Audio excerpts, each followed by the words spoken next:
This is the San Antonio Sports All-Star Football Game presented by H-E-B. And good evening, everybody. Welcome inside the Alamodome here in San Antonio for the San Antonio Sports All-Star Football Game presented by H-E-B. T&L moving into 2022 here with our annual tradition of the San Antonio Sports All-Star Game. I'm Don Harris along with my broadcast partner Chuck McAtinnick down on the field. This is the 44th time that they have played this game. The late, great George Pasterchick, the longtime coach at St. Gerard, this was his baby back in the day, back in the 80s and 90s. It has gone bigger, it has gone better, and Chuck, today we are going to see 120 of the best players that San Antonio has to offer. Don, I can't think of a better place to be in early January to watch some of the area's finest tee it up one more time to end their high school careers. And, you know, we've got double-digit guys that back in the day played in this game and then went on to have an NFL career. I mean, we got Trayvon Merrick of the the Las Vegas Raiders, and Andrew Sendejo of the Indianapolis Colts, just to name a few. Really looking forward to this ball game. Always a treat every single year. Yeah, and fresh in the memory of Cowboy fans, Antoine Wesley, the Cardinal that caught 2 touchdowns against the Cowboys last week. He played in this game just a few short years ago. And Chuck, it's our thrill to call T&L all year long. We have seen some of these guys in the regular season playing for their teams, knowing what their coaches say about them. One of those guys is a Brandeis Bronco, Aiden Ernesto Rodriguez, and he is one of the guys we'll be focusing on today. Don, you know, there are a lot of guys that absolutely love the game of football that are here today, and obviously very talented as well. Aiden Ernesto Rodriguez might be the guy that loves football the most. I mean, this guy is a ball hawk, and do not be fooled by the size of this guy. He will knock your head off. This man loves football. We talked to him earlier this week. He has designs on trying to get the MVP award today. He is this kind of football player, and really it's been a treasure to watch his career unfold over the years. And Chuck, the beauty of this game, the All-Star Game, it includes players from all levels, including taps. We don't see a lot of taps on T&L, but Ethan Sanders is going to Texas A&M on a track and field scholarship. He's a big-time offensive lineman as well, and this kid's a great athlete. Our first chance to see him. Well, it was interesting listening to Ethan speak this week. He really thought his high school football career is over. I mean, but this young man is one of the best shot put discus guys in the entire nation. Forget about just the state of Texas. So it would have been shame on us to not let Ethan in this ball game today. This guy could be in the Olympics someday. He's that kind of athlete. Looking forward to seeing him. Looking forward to kickoff. It's the San Antonio Sports All-Star Football Game presented by H-E-B. We'll meet the coaches and more of these players as we count down to kickoff straight ahead.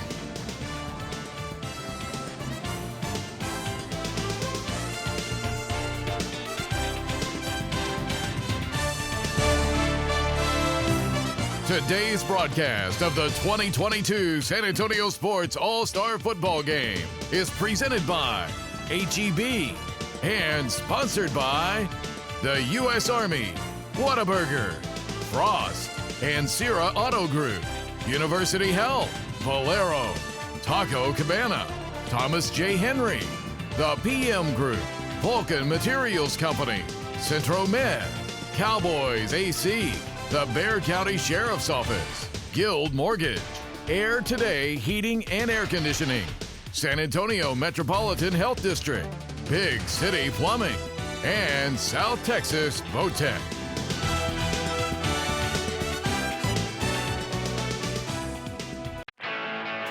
San Antonio middle and high school athletes are doing great things for our community. San Antonio Sports and Valero are shining the light on teams who model key values through their action. More than 85 teams submitted stories this year.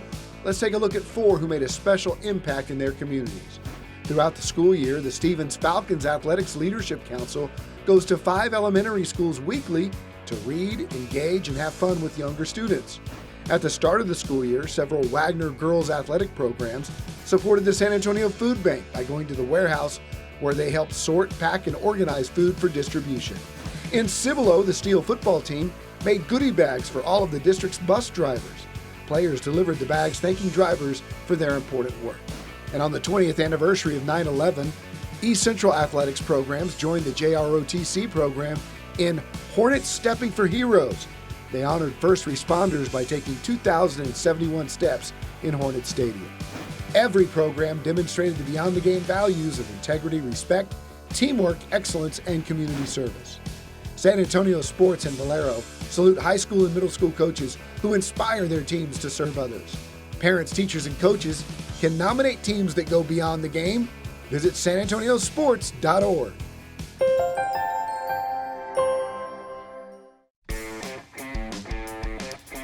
And Beyond the Game, one of the great programs of San Antonio sports.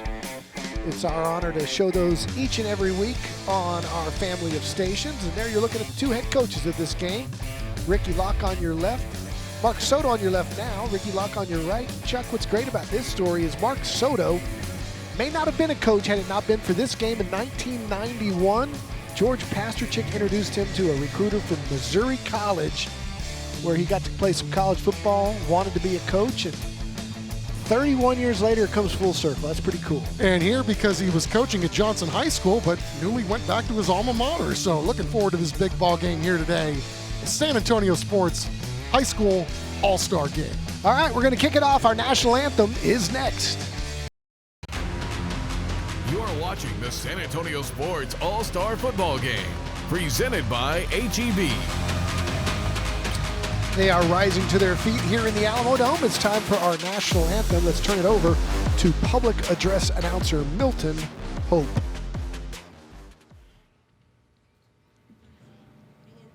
Please remain standing for our national anthem.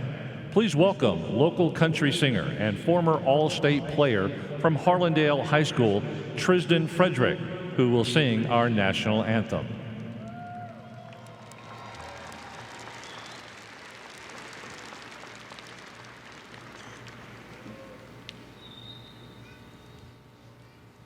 Oh, say, can you see by the dawn's early light what so proudly we hailed at the twilight's last gleaming, whose broad stripes and bright stars through the perilous fight o'er the ramparts we've watched were so gallantly streaming, and the rocket's red glare, the bombs bursting in air, gave proof through the night that our flag was still there.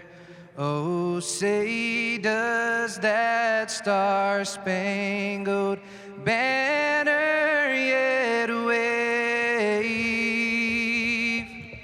o'er the land of the free and the home of the brave? Football fans, let's hear it for Tristan Frederick. Great job, young man.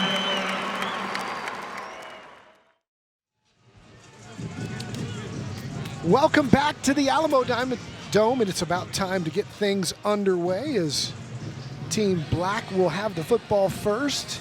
Team Gold won the toss. They deferred. And we'll get our first look at Silas Gomez, quarterback from Central Catholic, and the Team Black offense. Team Black, coached by Mark Soto. They've had a great week meeting all of these young men. The coach is very impressed with the leadership of all these kids. Coached against a lot of them. This is a great week, though, to meet them, for them to meet each other. Their final high school football game as they get ready to go their separate ways. Some to play college football, some to go to college, some to go into the military or the workforce. But a lot of fun this week, and it is time for tonight's first half kickoff, which is brought to you by Thomas J. Henry. And returning the kick tonight is Cameron Bibbins from Canyon High School and Kanan Fairley from Johnson. as the gold team will do the kicking. Emmanuel De Los Santos, who we saw at Harlan High School, had the game-winning field goal against Laredo United and is the first team all-district kicker in his district, kicker and punter. Very talented young man, De Los Santos. Always interesting, Don, to see how quickly these coaches and these teams can kind of get their act together. You know, they only practice Monday through Friday, and then here you are playing on TV in an all-star game. Everybody doing a great job every year kind of assembling this thing, but he's getting the crowd fired up here early on as well. Good crowd here today at the Alamodome. A lot of family and friends from all these young men, their respective schools. And De Los Santos will kick it short. It'll be taken at the 20-yard line. Special teams we've seen over the years play a big part in these games because, as you just said, they don't have a lot of time to practice, and special teams often gets the short end. That was Ryan Brandon of Bernie Champion with the short return. And we'll see Coach Soto and his new staff over at Judson High School. As you said, a lot of them still wearing those Johnson hats, representing Johnson High School, where they had a tremendous season. He did a great job there in just 2 years after coming over from San Marcos, and now gets the joy to go to his alma mater where he played for D.W. Rutledge and coached the Judson Rockets. Our first look at Silas Gomez, who wants to throw on first down, unloads it, and it's going to be a gain of none, maybe a yard, as the Gold defense was there to jump on Darian Murphy, the young man from Floresville, who's on his way to Princeton.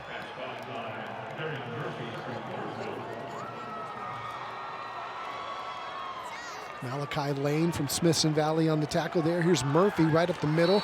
Gets about a couple before he's brought down. And here's our starting offense for Team Black. We talked about Ethan Sanders, the all-everything discus and shot putter from San Antonio Christian. Kanan Fairley, long, talented wide receiver number 88. And Murphy, very physical back, although he's a little bit undersized. As Gomez wants to go deep and now does. Got one-on-one coverage down there, and that ball is caught all the way down to the 22-yard line, and that's Fairley. As soon as we mention his name, he's got a 43-yard gain. Big, tall target. And Silas Gomez standing tall in the pocket. Nice spinner down the field, right on target for a huge completion on third down. Here's Murphy right up the middle. He's got 5 or 6 or more. And Chuck, you and I both don't know if I've ever been as impressed with a young man on the field, off the field, as that Murphy kid, who's just got a chance to hear from him on signing day and his priorities of going to Princeton and everything he did down there in Floresville. And that team, we saw him firsthand. They had a lot of talent on that squad, not just him. Here he is again. He almost popped it. It's dragged down by the ankles inside the 20. We got an interesting first drive, right? First 2 plays, it looks like, wow, Team Gold really establishing itself up front and in the trenches, and then one big play by Silas Gomez, and here they are knocking on the door. 3rd and 1. They run it inside, and that's going to be good enough for a first down. Handoff to Ben McCreary, who Coach Mark Soto said was very impressive this week. One of his own players there from Johnson High School. New set of downs. Gomez looking to throw to the corner. Throws underneath. As a man, it's caught. Going to be short of the goal line. Good tackle out there in space by Xavier Walton, the safety from Harlan. There's Isaiah Williams on the reception. Hurry it up. Williams, you may remember, is the quarterback from Wagner, playing a little slot receiver here. He'll be playing a different position at the next level.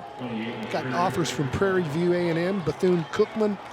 So fun to watch him run that offense at Wagner. But his future's at a different position. 3rd down and goal for Gomez. Keeps it himself, and he is stuffed right at the line of scrimmage. Getting off the bottom of the pile Number 22, Cameron Bibbins again from Canyon High School. Well, as talented as Silas Gomez is throwing the ball, he's had a remarkable year running it as well. There was just simply nowhere to go on that particular play. Great job up front by Team Gold. All right, so 4th down, and Gomez is going to go one-on-one coverage, throws it up high, and it's incomplete. Good coverage in the corner, and Team Gold holds. Nice one-on-one coverage by Tavon Cortez from Steele. On the defense from Steele, the 5, Tavon Cortez. Got some big plays early in this ball game, right? Got a deep ball that puts Team Black in a really good spot, and then Team Gold bowing up and getting essentially a turnover for their squad, and now we'll see how they operate with their hands on the football for the very first time. You can hear there's a buzz in this building.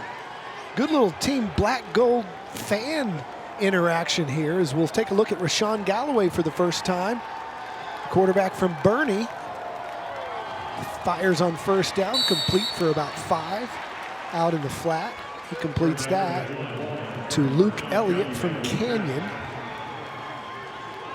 And we talk about these teams having only 5 days to practice, and we see a lot of tempo here, up-tempo, early on in the football game, and window dressing, disguised looks. Got a lot of talented, cerebral football players on this field today. That reception was by Kobe Hunter, his Bernie teammate, so that makes sense on 1st down. Go to what you're comfortable with. A little contact there, no flag. As he tried to complete the slant. So that'll set up 3rd and about 4. Coverage there by Luke Elliott. Taking a look at that starting offense. Devon Cooper, a very talented player. Number 2, Kobe Hunter, the tight end from Bernie as well. And Riker Purdy always seemed to show up on TNL from New Braunfels. We called his name a lot. A very explosive, tough running slot receiver type. Galloway running for his life. Gonna be sacked, thrown down for a safety in the end zone. Oh my goodness, the speed of A.J. Ayala from Pleasanton. The Pleasanton Eagle gets in there to get the first 2 points of the game, and the Black will get it back when we return to the Alamodome. Welcome back as you're taking a look at our Rhesus Dental and Braces Smile Cam. Good crowd on hand in the Alamodome today. Not just a good crowd, a loud crowd, rooting for their various Team Black or Team Gold. That was a heck of a play there. Mano by A.J. Ayala. Came through unblocked. Made a big play for his squad to get him on the board first. They'll get it right back with Kanan Fairley back to receive.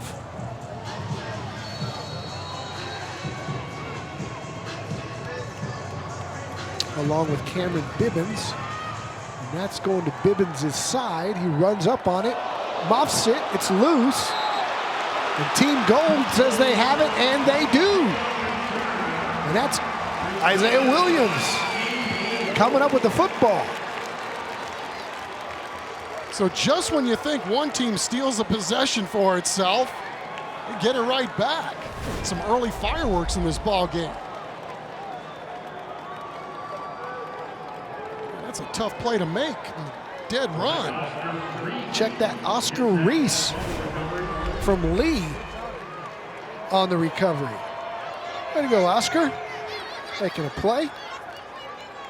Gives his squad first down, 42-yard line.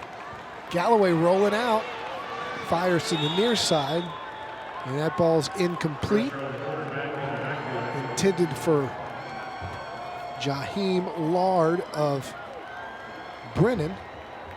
And on the coverage that time was Ethan Rayfield from Clark, and boy, we saw him play a lot.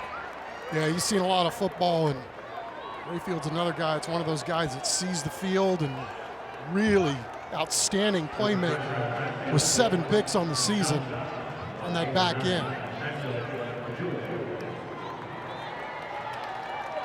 That'll set up second down and 10.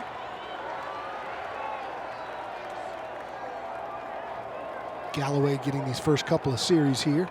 Team Gold. Inside handoff, busting through, spinning. Nice little gain on that play. Straight ahead to number 12. It's Ernest Davila from Poteet. Boy, did he put up some numbers down there. Yeah, cartoon figure numbers, right? Little small sample of what that young man is super capable of doing. I mean, it's just ridiculous, the career that Ernest Davila has had. I know he was looking forward. He was really looking forward to showing the big boys what he could do today. Our producer Chris Koffa saying Mom is so proud of that young man. Just a top 10 finalist for Dave Campbell's Mr. Texas Football. Just crazy statistics. MVP of that district, 65 touchdowns and almost 7,000 career yards. I haven't seen a lot of punting here today, have we, Don Harris? It's an all-star game, right? Squad going for it on 4th down, that's right. They'll go for it again here on 4th down and 3 from Team Black's 35. Looks like a blitz coming. Instead, ball's out. Or was it just a stop? Team Black celebrating early as it's Ayala again. AJ Ayala had the safety, and he makes another big play here, and it'll be Black football when we come back.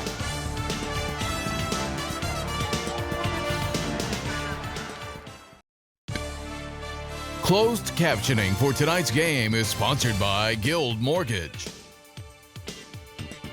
And we are back with Team Black leading 2-0 after a safety, and it's their football. They take over at their 34-yard line, and that ball's almost intercepted. Gomez tried to get it out into the flat, and all over it was Malachi Lane from Smithson Valley. 6 feet, 204 pounds, and read that one all the way. Almost came up with a huge play for Team Gold, but still able to make it 2nd and 10 now for Black. Gomez throws it to McCleary from Johnson. He picks up a couple. It'll be 3rd down and long.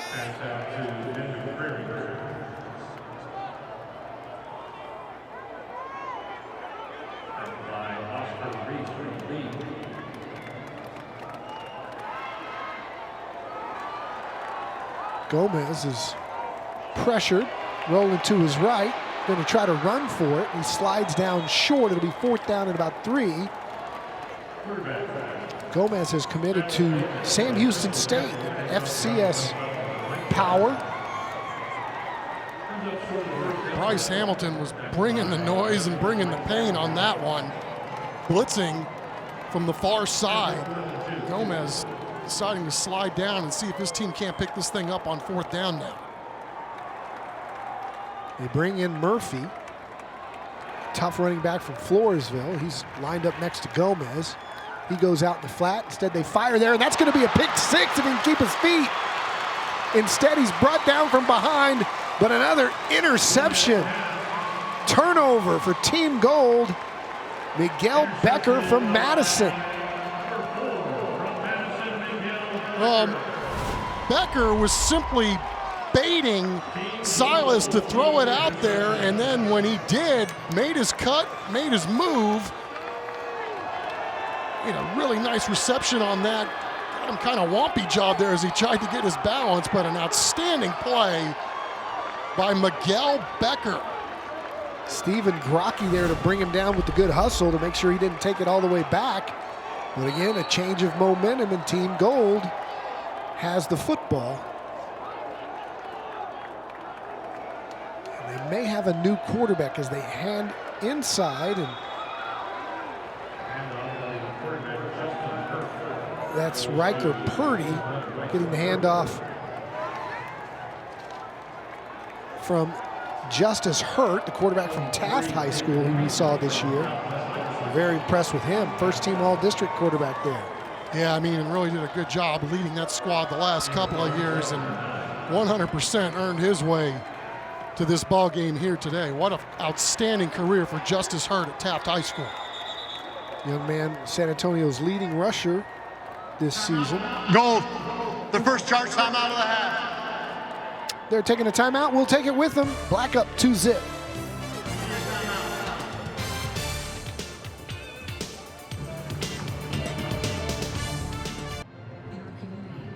We're back in the Alamodome. Thanks for joining us.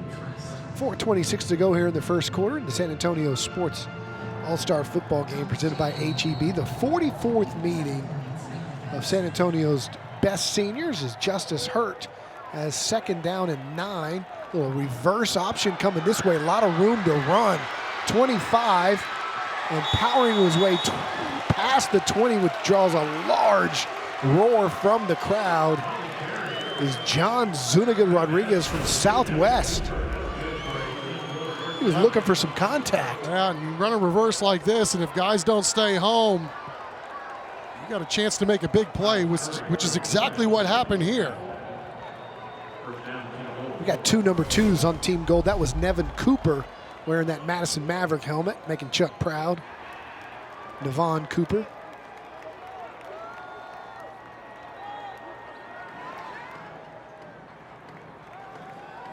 Hurt, pressured, hit as he throws, going to the end zone, and nice effort trying to make the one-handed grab there, his intended receiver, Jack Stewart. Boy, Robert Miranda from Jordanton, 6'3", 205 pounds, and he came through and delivered a blow on his way to the quarterback. Disrupt the timing of that play, but Hurt, no worse for wear, back up, ready to go at it again. Tall target there in Jack Stewart from East Central.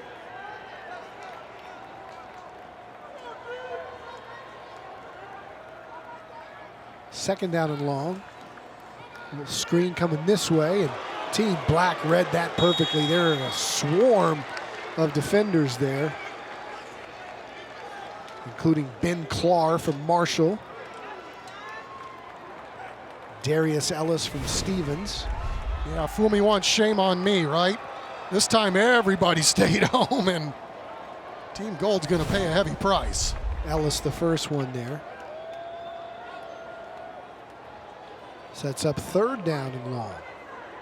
About 11 for Justice Hurt.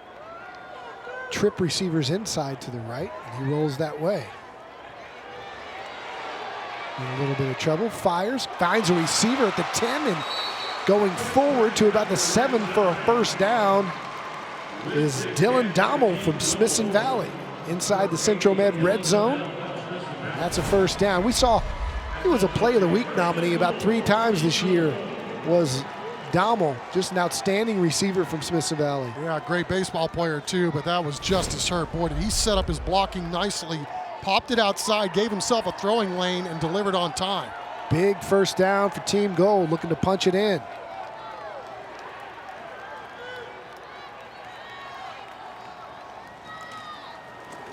Pitch to the left. Maybe back to the line of scrimmage, but Team Black again all over that one. Ernest Davila from Poteet, the ball carrier, 5'8", 165. Talked about his numbers. And so many of these young kids, like A.J. Ayala from Pleasanton and Poteet, here with this young man Davila, they can't wait to play against the big city kids. Right. They think they belong, and they love proving it. Yeah, Luke Elliott, the guy that made the tackle from Canyon High School, coming up and making a nice play from his safety spot. Hurt looking right, back inside handoff to the 5, to the 3. Is Riker Purdy from New Braunfels. Nice open field tackle there, keeping him short of the goal line at the 2-yard line. Can't delay a handoff any longer than they did on that play. That was a really nice play design there, and Riker Purdy cutting it back up the left side, getting a nice chunk to set up 3rd down and goal. Clayton Adair with the tackle. So another run straight ahead, and with some power running in for the touchdown for Team Gold is Riker Purdy. First team all-district player in 27-6A, led the district in rushing, ran for almost 3,000 yards and 35 touchdowns in his career there for the Unicorns.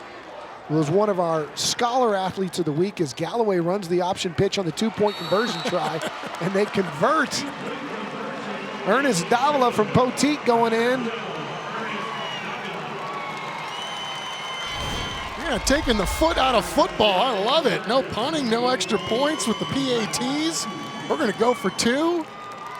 Seen some really cool plays here in the early going of our San Antonio Sports High School All-Star Game presented by HEB. And they make it an even 10-zip with the conversion.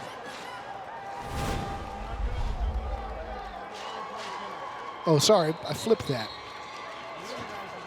Team Gold doing the scoring and making it 8-2, which is more of your thing with baseball. Right? That's a base. Right? Well, good job by Team Gold there. You know, after the safety, you're thinking, oh, we got to kick it back to them, and they take advantage of the turnover. They're playing some good complementary football. You go right down the field and get themselves 8 points to take the lead in this ballgame.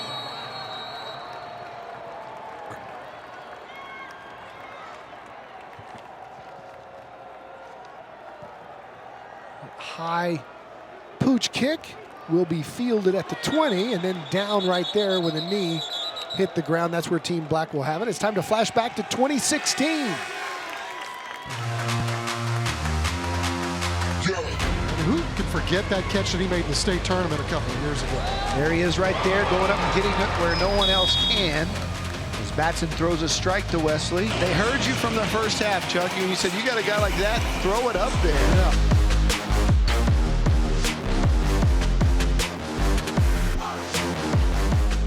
Two catches there, 2 touchdowns against the Cowboys last Sunday for the Arizona Cardinals.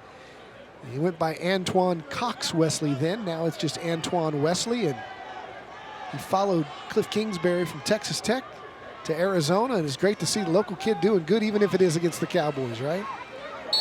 Well, it really is. I mean, and you look at his career, I mean, nothing was handed to the guy, right? He had one amazing season, came out, wasn't drafted, and he gets to the show, instantly has a shoulder injury.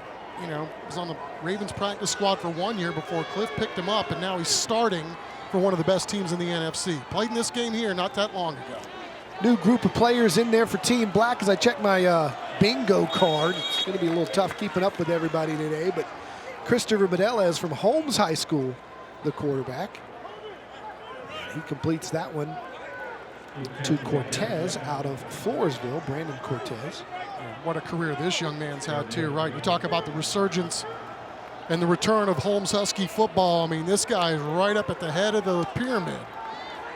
He's got another little flare out there behind the line of scrimmage, and Team Gold doing a good job of pursuit to the football as J.C.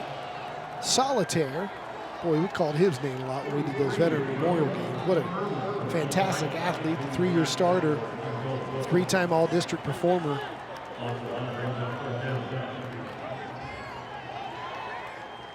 Really a fantastic job again by this Gold defense. You know, other than the one ball down the field that Silas Gomez threw, they've been pretty darn stout here to begin this football game. That'll bring out the first punt of the game. Stephen Grocky played most of his career at a tiny little private school at Our Lady of the Hills in Kerrville, but transferred to Tivy and is a heck of a punting prospect. We'll have more from him when we come back.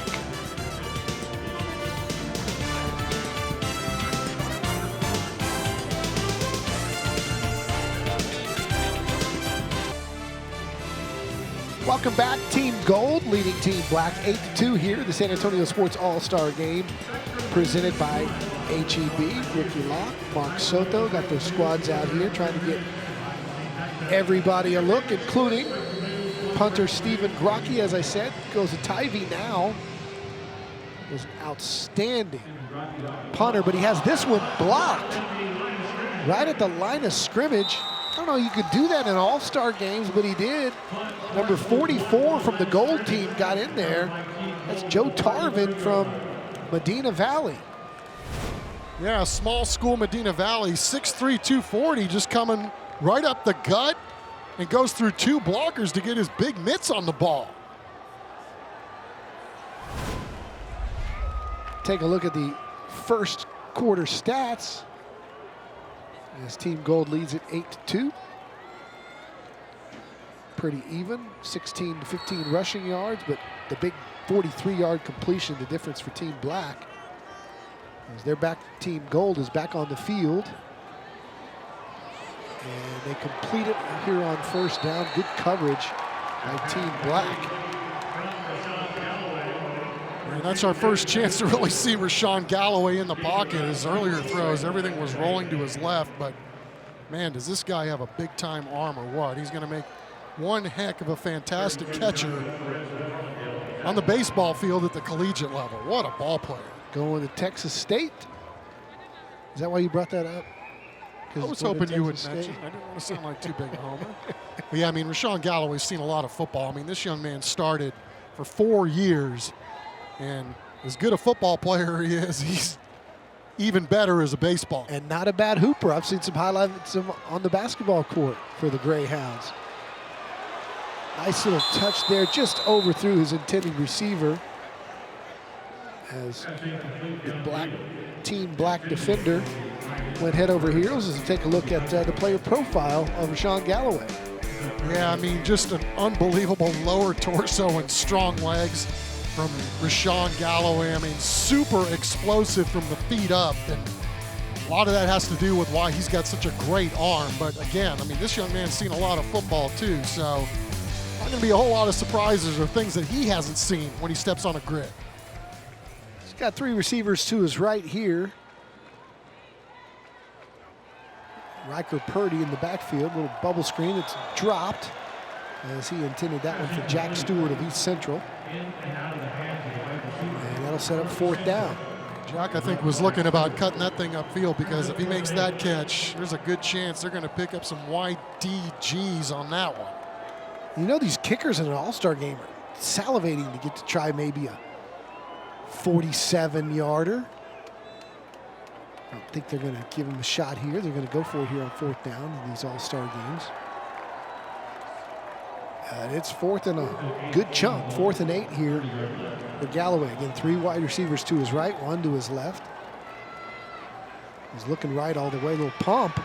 Now he's going to fire, one-on-one coverage, and making a catch. Incomplete, out of the end zone is Navon Cooper, but boy, did he give a good effort to go up there and try to get it. Good coverage, just a little wide. It'll be Team Black's football. 8-2 here in the second quarter at the Alamodome. Welcome back, family, friends, all supporting their guys out here at the Alamodome. What a great reward for these men who've worked so hard for 4 years, and it's just a great bonus game for them to be able to play here today on this stage right after the All-American Bowl in front of this big crowd here in the Dome. Christopher Medeles gets another series here at quarterback. The Holmes Husky threw for almost 2,000 yards and 14 touchdowns in his career. You see Dworkin and Jacob Cifuentes from South San. I mean, this defensive line performance so far by Team Gold, quite impressive. Like Dworkin, one of those real tough guys from Churchill. Medeles fires into double coverage, and that's picked off. And I believe that is Jacob Coolball. Playing a little center field. Man, Medeles taking some serious heat on that one, let it rip, and Jacob Coolball reading the ball all the way. As you see, he's getting squared up right there. I think that was Marquise Anthony from Brack delivering the blow, and on the back end, Coolball just going up and getting the football. We had Churchill a couple times this year, and that young man was quite the athlete. Playing both ways for Churchill and doing great things. Yeah, it was like you couldn't take your eyes off him as much as he was flashing in those games that we called. So another first down, and Riker Purdy with the carry. not getting much, getting stopped up front by the team black defense. That was an impressive push from the black defensive line.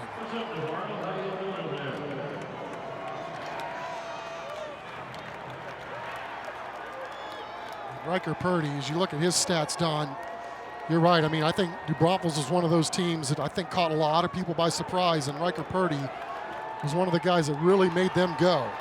Every time we had him, he did something special. As Justice Hurt with a really nice pickup here. See why he was the leading rusher in town this year. He just has a great feel for the game, right? I mean, like that play was meant to go to the left side, and a little okey doke and moved it back over to the right side and picked up quite a nice little chunk on the play. 15 yards to be exact, the first down for Team Gold.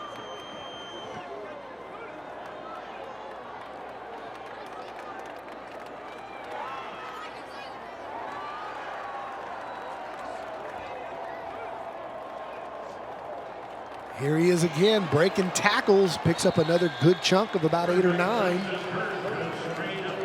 Yeah, if you're Ricky Locke and Team Gold, go with what you know, right? If you're moving the ball but just giving it to 7, keep doing it until they stop you. We haven't seen a lot of big plays on offense here to start this football game. It's been mostly defense, so anything that you can get going to try to establish some sort of rhythm offensively, you got to do it until you wear it out. With 3 backs here.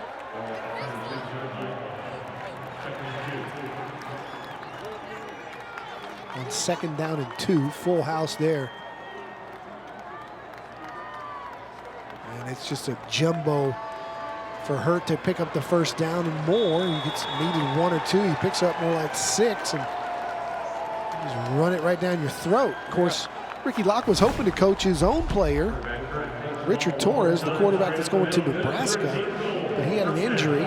He's on this team, on this roster, but not able to play today. Well, Hurt's doing a great job of setting up blocks. He had a couple of guys pulling on that, making it a little easier for him, but nothing real fancy right there. Just smash him up. Got another jumbo package here with Joshua Boykin from Edison. Checked it in over there at tight end. They run it the other way to Purdy, and Purdy looking forward to taking on the physical tackle. And good contact there by Darius Ellis, who's had a couple of big hits from Stevens High School.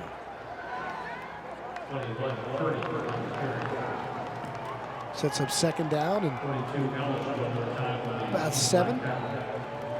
Yeah, Riker Purdy, every time we had New Braunfels, that kid showed up with his toughness and playmaking ability. Ernest Davila for Poteet back in at running back. Hurt will hand it to him. He finds a nice little hole and has a nice gain of about 6. It's going to be close to the marker, and I think they'll move the chains. Nothing fancy. I mean, you get the sense that they're trying to set him up for something over the top, right? It's just pound, pound, pound. But again, if you're getting 5, 6, 7 yards a chunk, you don't need to be exotic here. Just keep doing what you're doing, whether it's your quarterback or your running back running the football. And those big guys up front are all of a sudden doing a really good job of asserting themselves for Team Gold. It's almost like Ricky Locke is in a nice little rhythm on the play calls. He's moving one of the receivers to the other side. They'll run Purdy again on 1st down, and he's going to smash mouth him for about 4 more. Well, you got Israel Ortiz, 76 from Steele High School. Nick Freeman from Smithson Valley over there on the right side. Freeman 6'2", 260, and Izzy 6'2", 290. You can probably find some creases over there if you go behind those 2 big fellas. It's fun to watch Ricky Locke. He's coaching his tail off right now. He's loving this. Got himself a little tempo going, a little rhythm going. He's like, we're going to smash mouth until they make us, till they stop it. A wishbone here. Going to Davila. Got outside, and there's some big contact there as Team Black's had enough of it. Good job of running to the football by that linebacking core. Trevor Fuller from Poth and Manuel Garcia from Natalia over there as well. Man, I couldn't see who the guy was that was really doing a great job of holding the edge. I think it was A.J. Ayala, but was able to hold it up just long enough for reinforcements to come, and Team Black gets a nice play there on second down. 3rd down and 9 though now, as they're inside the Central Med red zone on about the 15. Hurt, had him, had a good call there, but he was pressured again. A.J. Ayala has been everywhere. Got the safety earlier. Whenever they need a big play, his helmet came off. He's got to come off for one play, but again, he was there to provide the pressure. Pleasanton High School's own 5'9", 175 all-district first-teamer A.J. Ayala. Won a lot of ball games at that school. All right, so on to attempt about a 33-yarder, which is pushed to the right. De Los Santos just couldn't get it to go, and so we stay at 8-2. And Team Black will take over when we return.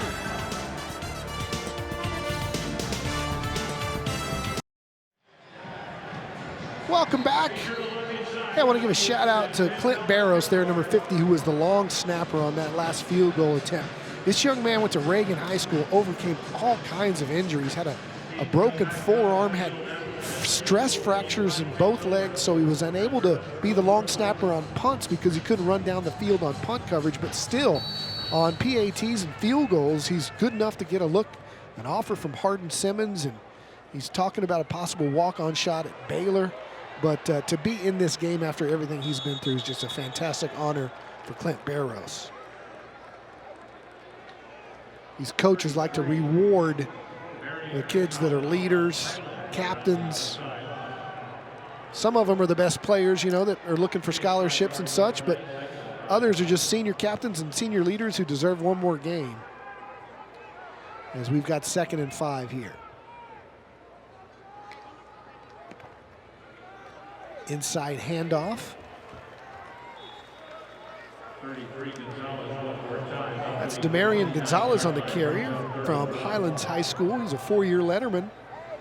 He was the leading rusher in District 13, 5A Division I. It's amazing to see the resumes and how many talented kids there are in San Antonio. The quarterback keeps going nowhere for Team Black here.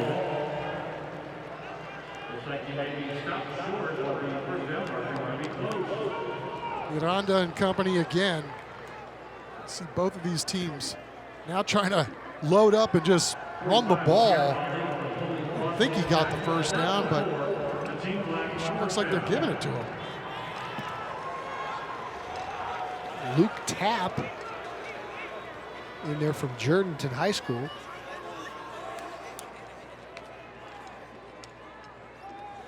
A wide sweep handoff. And nice job by Team Gold to string it out.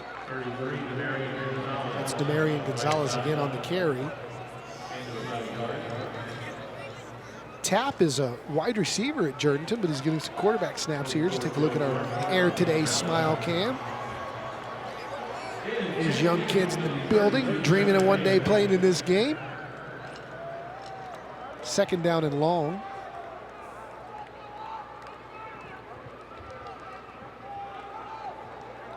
Xavier Tellez. I believe this is Xavier Tellez, who's also a defensive player, but he did play some quarterback at Lanier this year. It's 2 number 8s on the roster. And I believe they're giving some quarterback snaps here to Xavier Tellez of Lanier, who we saw on TNL. I'll tell you what, this game has taken on a pretty physical element to it. Yeah. Being an all-star game, I mean, these guys are getting after it. Tellez moved to quarterback for the Vokes. Ball start, offense, number 67, 5-yard penalty, remains 3rd down. I mean, Alex Briones of Holmes getting after it down there in the trenches. I mean, this is kind of fun. I think after that last series by Ricky Locke's crew, I think Mark Soto says, okay, you guys want to be physical? Let's do it. This is a street fight now. 3rd and long. Tellez, straight drop. Rolling to his right. Wants to throw, does, has a man and just missed him. Just missed J.C. Solitaire of Veterans Memorial. Good job of extending the play by Tellez, but now Team Black will punt it away. Yeah, Wiley Hamilton from Brandeis High School bringing the heat. And he had some help too. It looks like the heat was coming from a bunch of different angles. Now, Team Black is going to have to punt. Grocky again to punt it away, and back deep was Andre Jones of Judson. And he will let this one bounce, and it takes a big Team Black roll all the way inside the 25 down to the 24-yard line. As we see both coaches now, 51-yard punt with the roll. Both coaches now turning to deep in the roster to make sure everybody gets a rep or two. And we'll see what the personnel is like for Team Gold here on this offensive possession. Yeah, we'll see if Coach Ricky Locke is going to go back to the ground and pound element of this game so far, or is he going to be mindful of the clock and have to put it up at some point? But it's still plenty of time if you wanted to keep working the ground. Be able to go out and see if you can do some things here with under 2 to go on the first half. Rashawn Galloway back in on this possession. Straight drop, fires over the middle, and Chuck, you talked about his velocity. You could just picture him gunning guys down at second base trying to steal. Well, if he puts any air under that one, that thing is going absolutely to the house. There was a bust big time on the back end of that Black defense, and I'll tell you what, if they could have completed that, Cooper from Madison High School would have been, he'd still be running. He'd run the same play again. Sets up 2nd down and 10. 3 receivers to his left. Galloway rolls that way right away. Fires against his body, completes it. Right at the stick. I believe that's going to be enough for a first down. And it's time right now for our U.S. Army interview with Lieutenant Colonel Ramirez Scott from the U.S. Army. How are you doing? Hey, we saw you out there today administering the oath. What a thrill that must be for you. Oh, yes, very exciting opportunity. Tell us about the Army's, why is it so important for the U.S. Army to be a part of this game? It's very important for us to give back to our community. And, the Army loves football, and Texas dominates, or football dominates in Texas, so we're super excited to be part of this event. We're both believers of teamwork and hard work and making sure individuals strive to be the best so we can have the strongest teams out there. Colonel Ramirez Scott, can you tell us how long you've been partnering with San Antonio Sports, and why do you guys feel like it's so important to do this? So I've come on the team since July, but we've been here for years with this partnership, and it's truly important to give back to the community that we all serve in different capacities. So we are definitely part of this community. We want what's best for everybody, and we strive to be good citizens and members of this community. Now, we saw before kickoff you administering the oath from what looked like to be some high school students that will soon be graduating and moving on to the military. How important is it for you guys to seek out athletes? What opportunities are there for high school athletes that don't get these college scholarships that we're talking about, or don't want to go on to the college and want to serve their country? What opportunities are there for athletes in the military? Again, athletes are a great focus for us. They know about hard work, they know about dedication, and so forth. And there's plenty of opportunities the military can provide for them, as far as education benefits, an opportunity for them to build their platform and be professionals of themselves, and so forth. So it's very important that we are able to provide different platforms and opportunities for people to be the best that they can be. Okay, now we know that the goal in Philadelphia every year is to sing second.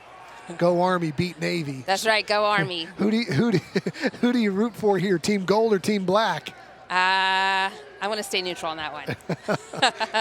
Okay, Lieutenant Colonel Ramirez Scott, thank you so much for joining us, and thanks for all you do for our country. Thanks for serving. Thank you for your support. Thank you. All right. U.S. Army Lieutenant Colonel Ramirez Scott. It was kind of cool today to see, you said right before after the national anthem, hey, it looks like these guys are getting ready to take an oath. And they did.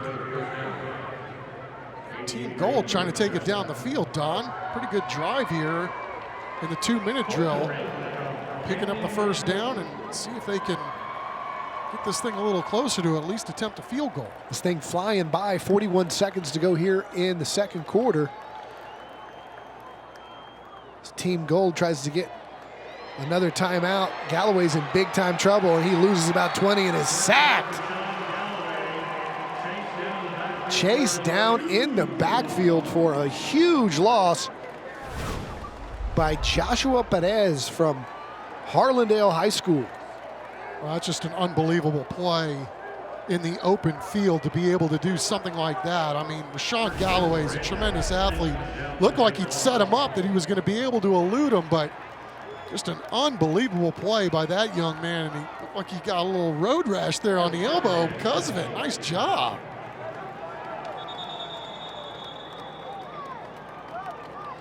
Make sure you stick around for our University Health halftime show. Getting here quickly with 41 seconds to go, and it's going to be interesting to see how Mark Soto plays this. Ricky Locke and company, these two coaching staffs using their timeouts to see who could manage this clock. And their little timing error here as the officials try to figure out exactly how much is going to go on.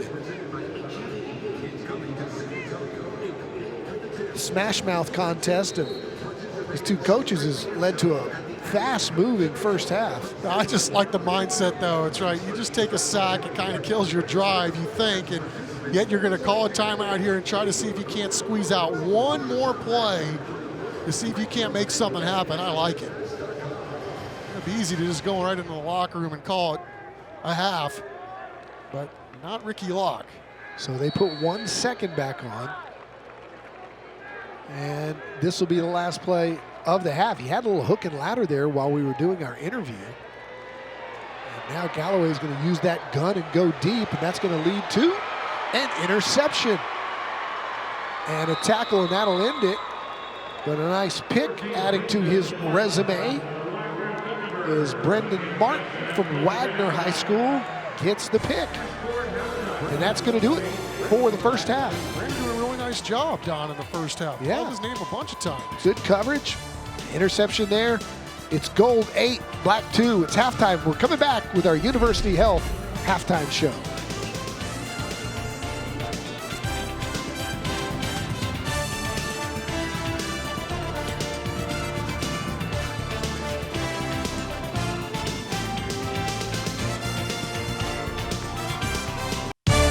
Welcome to the University Health Halftime Show. Defenses have ruled the roost through 2 quarters of the San Antonio Sports High School All-Star Game presented by HEB. It is 8-2 in favor of Team Gold. Now let's get a word in from our friends at University Health. On behalf of University Health, I'd like to congratulate the participants of the All-Star Football Game. Hello, I'm Anita Uribe Martin, Director of Community Relations for University Health. In Texas, football is key. We are delighted to partner with San Antonio Sports and the All-Star Football Game. We appreciate your dedication to the human body and spirit. They're guys that are leaders in their own programs and great character. They're the elite of the elite, you know, and it's just an honor to get to coach them. We compete along the SUC ISD district and do toy drives and such, compete with Clemens and other schools. And, you know, we do some festivals and such and help out the community the best we can. I like helping people. I don't like seeing people suffer and knowing that I can help them. Looking forward to coaching in this game because I got to play in this game in 1991. So to be back on those sidelines in the all-star format and understand all the things that can come from that as far as scholarship offers for kids and things like that, I think that's really important. It just means a lot, just like going out there playing with the best of the best in San Antonio and just like put on a show for my school and my coaches. University Health has been serving San Antonio and Bexar County for over 100 years. The health of our community is vitally important, and the All-Star Football Game and other San Antonio sports programs help encourage the importance of good health. We take to heart our responsibility to serve the health needs of our community today and in the future. University Health is your partner in keeping you healthy. And thanks to strong leadership and support, today our network of healthcare services includes dozens of primary, specialty, and walk-in centers, along with mobile health units and a vaccine center at Wonderland. And we are recognized as the most preferred hospital in San Antonio. It's a new year, and with new COVID questions, many answers are still the same on how to stay safe in 2022. Remember to practice these health tips to stop the spread of COVID. Wash your hands often, wear a mask, and also get the COVID-19 vaccine or booster. Stay healthy in 2022.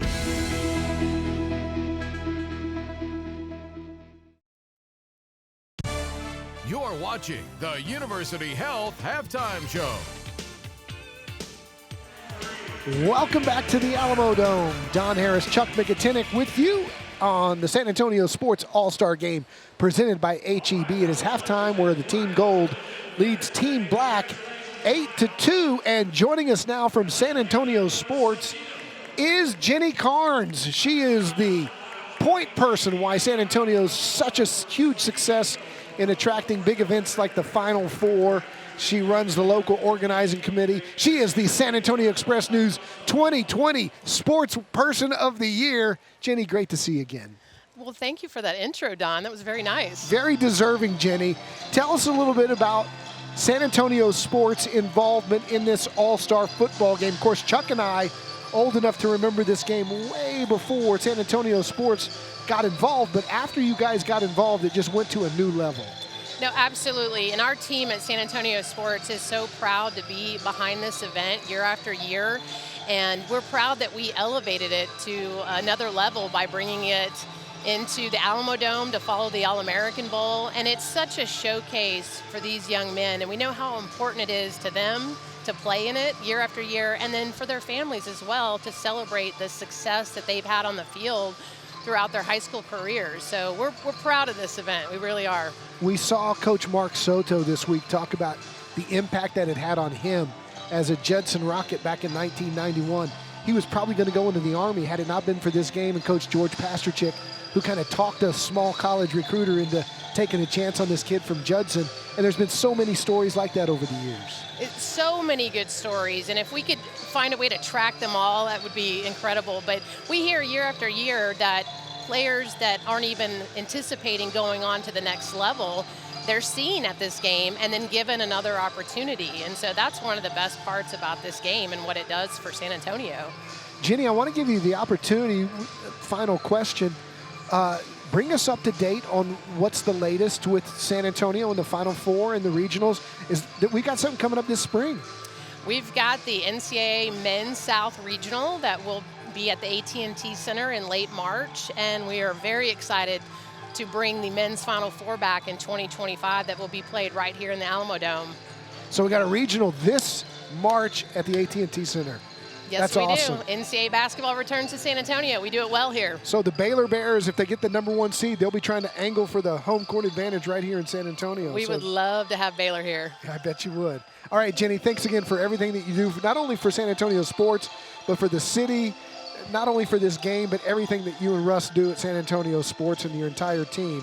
Jenny Carnes from San Antonio Sports. Thank you, guys.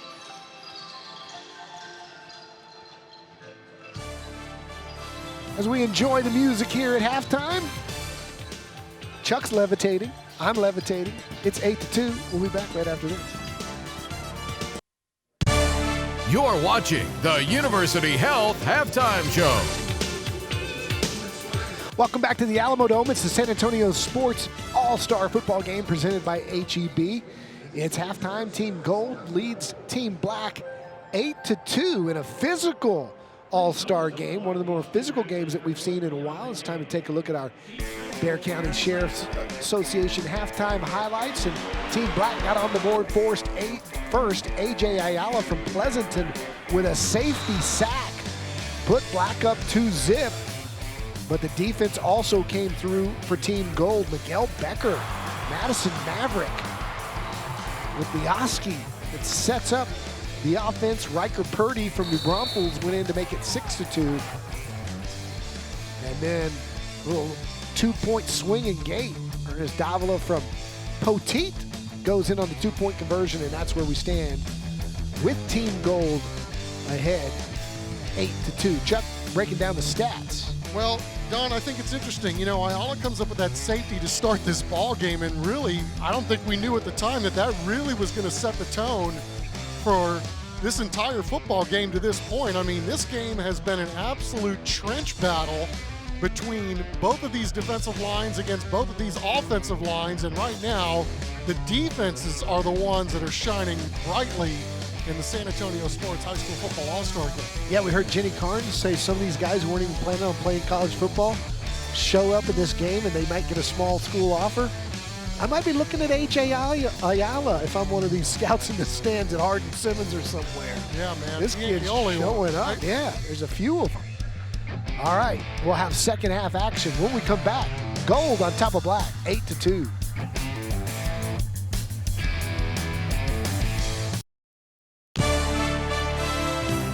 Today's broadcast of the 2022 San Antonio Sports All-Star Football Game is presented by HEB and sponsored by the U.S. Army, Whataburger, Frost, and Sierra Auto Group, University Health, Valero, Taco Cabana, Thomas J. Henry, the PM Group, Vulcan Materials Company, Centro Med, Cowboys AC, the Bear County Sheriff's Office, Guild Mortgage, Air Today Heating and Air Conditioning, San Antonio Metropolitan Health District, Big City Plumbing, and South Texas Boat Tech.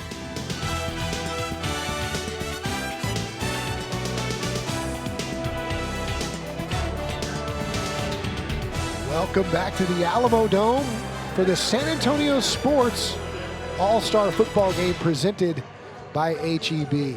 It's the awkward dad dance cam going on inside the Alamodome right now at halftime, and it is awkward, all right.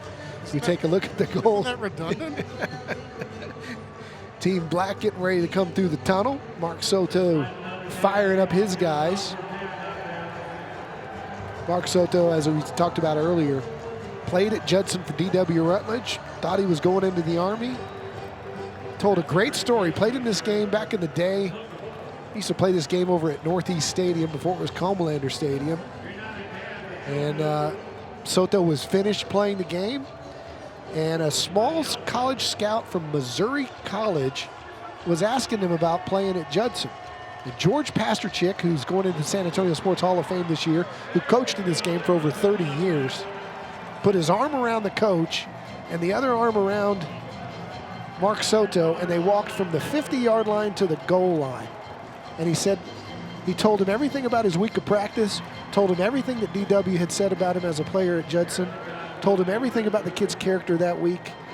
And by the time they got to the goal line, he had been offered a chance to go to college. What a fantastic story. This guy's won wherever he's at. Attention to detail, innovative, demanding, but loving.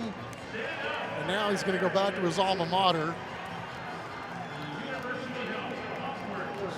A couple of guys, Kaiser kid, would have liked to have seen him today, but obviously nurturing a comeback there on Carson Kaiser. Yeah, we got a chance to see him at Champion and on TNL a couple years in a row. What an outstanding young man he is.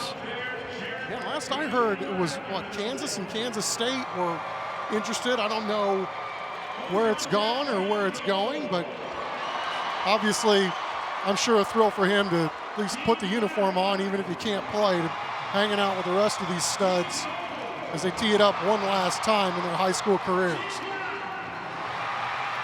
And the crowd getting fired up here. A very loud contest going on right now to see if you're cheering for black or gold. And It's as loud as it's been for a UTSA game in here right now as Team Black will kick it off. Team Gold deferred to the second half, and they will receive it for the first time today. Well, they saw a pretty darn good first half. I mean, not in terms of points scored, but in terms of competitiveness. I mean, you feel like, you know, we're one or two big plays away from probably anointing our winner here today. It's been really, really close on this football field through 2 quarters. Noah Villegas with the kick, and 5 yards out. Team Gold's going to bring it out, and it turns out to be a pretty good decision. Even Steven decision to the 25-yard line, as Andre Jones could have had the same result. Oh, I'm sorry, that's Aiden Ernesto Rodriguez. You know, he's always looking to make a play, so it kind of dawned on him. It's like, hey, man, I'm Aiden Ernesto Rodriguez. I got a chance to make a play here. He's at the 20 instead of the 25. But a very courageous decision nonetheless.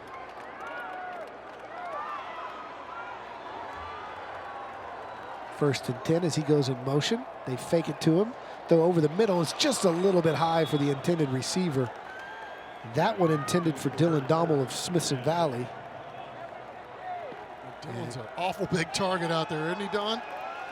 Man, we have so many highlights of him from the great Jack Green back at the TV station from Smithson Valley. He always showed up on Friday Night Fevers. He talk about, you know, get your name in the paper, get your highlight on TV. He was always in the highlights on Friday nights. Yeah, and that's one Hurt would like to have back. He had a fantastic first half, moving the football for Team Gold, throwing it and running it. Team Black with a nice stand right there. Big defensive Brody Whitson from Navarro making a play. A.J. Ayala in there again. Number 4 having his name called a lot tonight. He certainly has made his presence felt in this football game so far. 182 tackles, 4 sacks, and 21 tackles for loss on the season for A.J. And he also runs track and runs the 100, the 200, the pole vault. Everywhere. Hurt, straight drop, blitzed, in trouble. Look at him. He's going to be brought down again. And again, it's A.J. Ayala. A 13-yard loss. Man, this guy has been one heck of a difference maker so far for Team Black in this football game. He had the safety to get the scoreboard rolling. In fact, he owns the only 2 points for his squad at this point. Hurt doing everything he can to elude the pressure, which was coming from everywhere. And Ayala there to clean it up and make a play. The Pleasanton Eagle making a case for MVP of this football game. Team Gold will punt it away, and it's not a good one off the side of the foot. And Team Black will be in business at about the 31-yard line, a 24-yard kick by Matthew Gibbons. And Team Black will be back with the football right after this.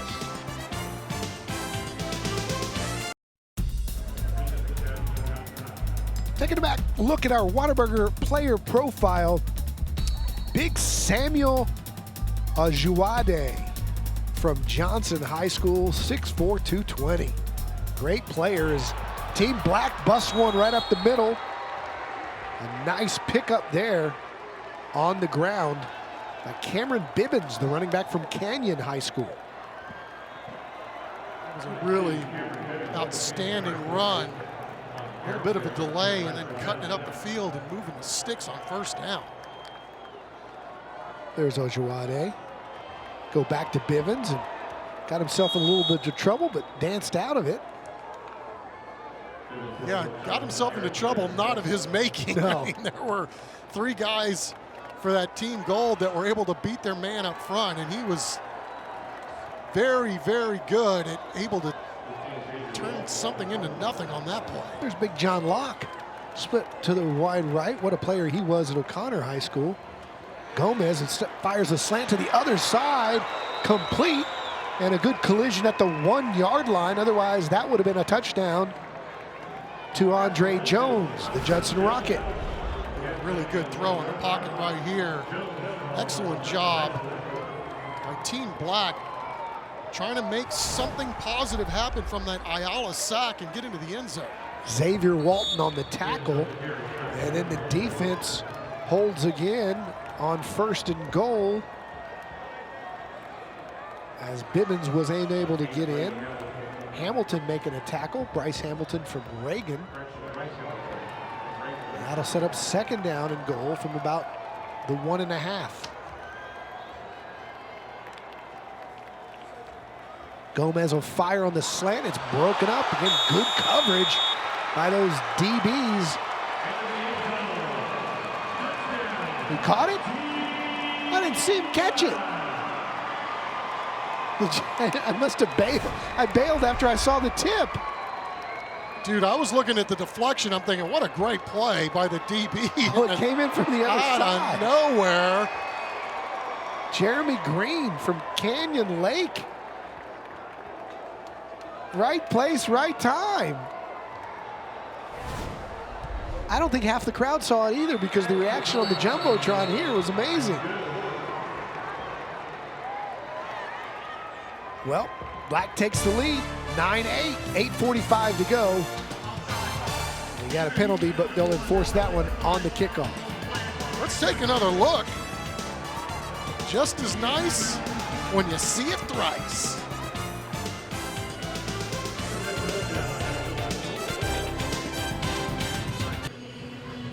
All right, who had the squares to have it 9-8 in the 3rd quarter?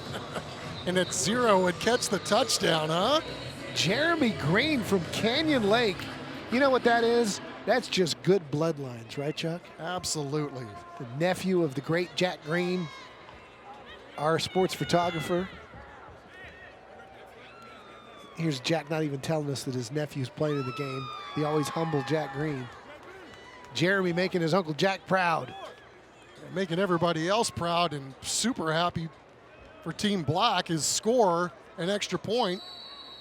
I've given his squad the lead since way back when it was 2-zip. And Aiden Anessa Rodriguez back to bring this one out. He brought it 5 yards deep from the 5. That's not even a question. And he gets back to about the same place. Good tackle there by the Black team. And Perez is having a ball game, isn't he? He's been everywhere. Joshua Perez from Harlandale. Yeah, kind of tit for tat in this ball game, right, Don? I mean, yeah, Team Gold take advantage of a turnover. They were able to stick it in and get their only score of the day. And then after that huge sack by Ayala, Team Black goes down and cashes in and had the extra point. Now they've got the lead back. And we've got 2 number 1s on the field. One of them fakes to the other, throws the slant. It's completed. That ball caught by Jamel Criswell from Taft High School, making his first catch of the game. Rashawn Galloway, your quarterback from the Greyhounds of Bernie. Ernest Davila, the running back from Poteet. And Aiden Anessa Rodriguez in the backfield as well. He's such a good athlete, obviously. You see him a lot at safety, but makes some plays on offense for you, too, if you get him in space. Galloway wants to throw, and just a miscommunication. Kids have practiced together all of 1 week, so that's usually pretty common. Intended for Navon Cooper of Madison. And they had a play for Cooper earlier in the game, Don, that was right towards the end of the first half where he was running free, and I would not be a bit surprised if they go back to that at some point and see if they can make a connection that comes up with a big play. Team Black's defensive chant trying to get off the field, although it's only 3rd down. I wouldn't be surprised if we see them go for 4th again. Although they're on their own 24. Complete. And a nice little spin for a 1st down. is the young man that we just talked about, Jamel Criswell from Taft, 6'1", 190 pounds. Yeah, and you're talking about this being an all-star game and, you know, just playing for bragging rights on whether your team wins or not. It would have been real easy for Jamal Criswell to just kind of step out of bounds there and move the chains, but here he was turning it back upfield, trying to make an even bigger play for his team. He is split to the left along with Ernesto Rodriguez. 2 more to the right side for Galloway, who looks left, going back to the same target. Just a little too hot this time for Criswell. Why not, right? If it's working for 5 yards a pop, let's just do it every time. Absolutely, until they can stop it, keep on doing it. 7:20 to play here in the third, and running as Coach Ricky Lott, who loves to put the ball in the air over at Southside with the Cardinals. And his quarterback put up some crazy numbers in a couple of years there. Richard Torres going to Nebraska to play for the Cornhuskers. Galloway, again, a little pump, wants to go deep, fires that way over the middle, got a man, and it's caught! Oh, and dropped. The ground broke it up. That play you talked about. They're going to go back to it. They went back to Nevon Cooper, who made a terrific effort to lay out for this football. Thought he had it, and then when he hit the ground, it came out. Great job by Galloway, looking off the defenders to try to get his guy singled up downfield. It just couldn't quite make it happen, but again, Cooper has been running free most of this football game, and at some point, you got to believe they're going to connect. That sets up 3rd down and 10 for Galloway, where Cooper's got good breakaway speed. He runs good routes, too. Galloway pressured again. Rolling to his left, throws back to the middle. And that ball is caught. And is it enough to move the change? It is. Now, he couldn't quite make the tough play on the previous play. What an effort this is. First of all, Galloway doing a great job. He sees the defender coming in and then rolls and fires across his body. And Cooper doing a great job finishing that one off. New set of downs for Team Gold and Rashawn Galloway, the Bernie Greyhound.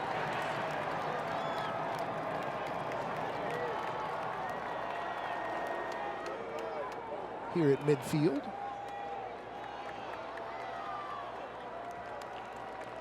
This always follows the All-American Bowl. I don't know if you got to see any of that, but Cade Klubnik, the young man from Austin Westlake, doing Texas proud again through 3 touchdowns, was named the All-American Bowl National Player of the Year.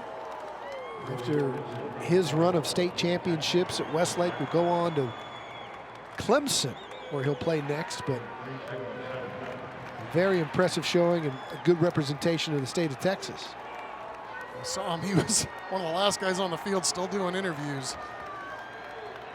Galloway fires again to the near side, completed for about a 5-yard gain. Team Black over there. Nathan Pena from Southwest Legacy making a tackle.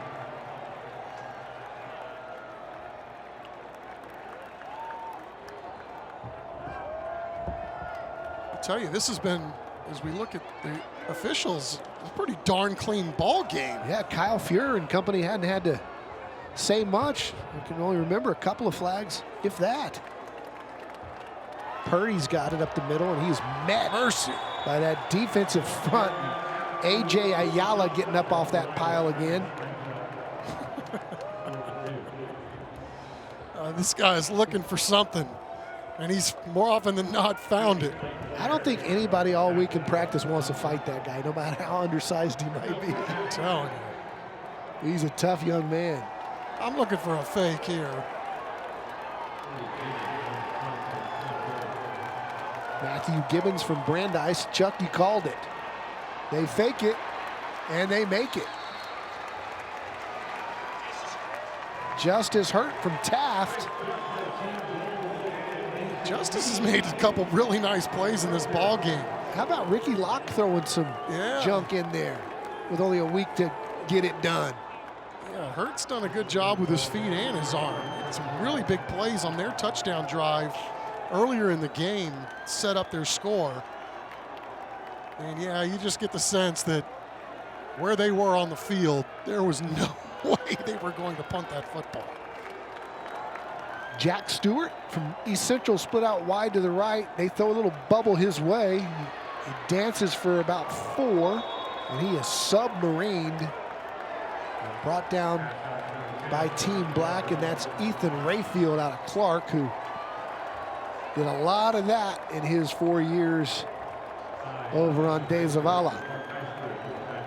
Ball hawking young man right there. You love to watch that kid play, and again, that's one of those guys, you know, when you step on a football field, this guy's like having a quarterback back there. He sees and reads everything. So enjoyed watching him play during his career. What a tough young man. 12th play of the drive coming up here, 2nd down. Ernesto Rodriguez comes in motion. Instead, they go over the middle and caught and flipped. Good for a completion is Kobe Hunter. And that's a connection that Bernie fans will recognize, Greyhound to Greyhound.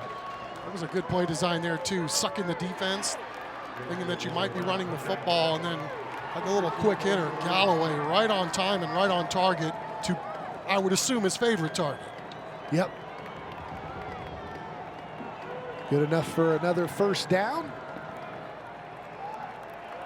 As they move close to the Central Med red zone. 25-yard line here for Galloway. Again in motion is Ernesto Rodriguez. They give it to him this time.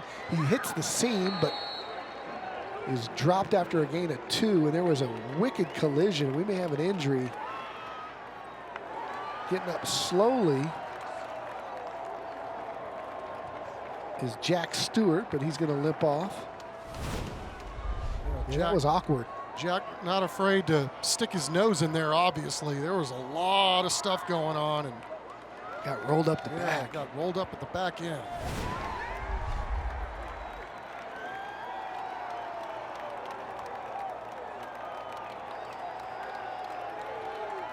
And that's Jaheim Lard from Brennan, number 10. Galloway got a man, caught, touchdown. Jack Stewart, East Central, one-on-one. Comes down with it for the touchdown. Just an unbelievable play by Jack Stewart, locating this football, setting up the defense, acted like he was going to run right by the defender with his eyes on the football the entire time, came back, got the football, and got the easy 6. Man, that was a lot harder than he made it look. And after thinking about that swinging gate 2-point that worked earlier, instead they'll run out the kicker. Team Gold will try to make it 15-9. And the extra point is up and good for Emmanuel De Los Santos from Harlan High School.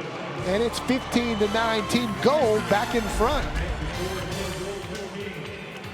Rack him up, Jack.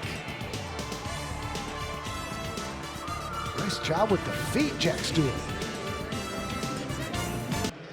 We're back at the Alamodome. It's 15-9, Team Gold in front of Team Black as you take a look at Mark Soto.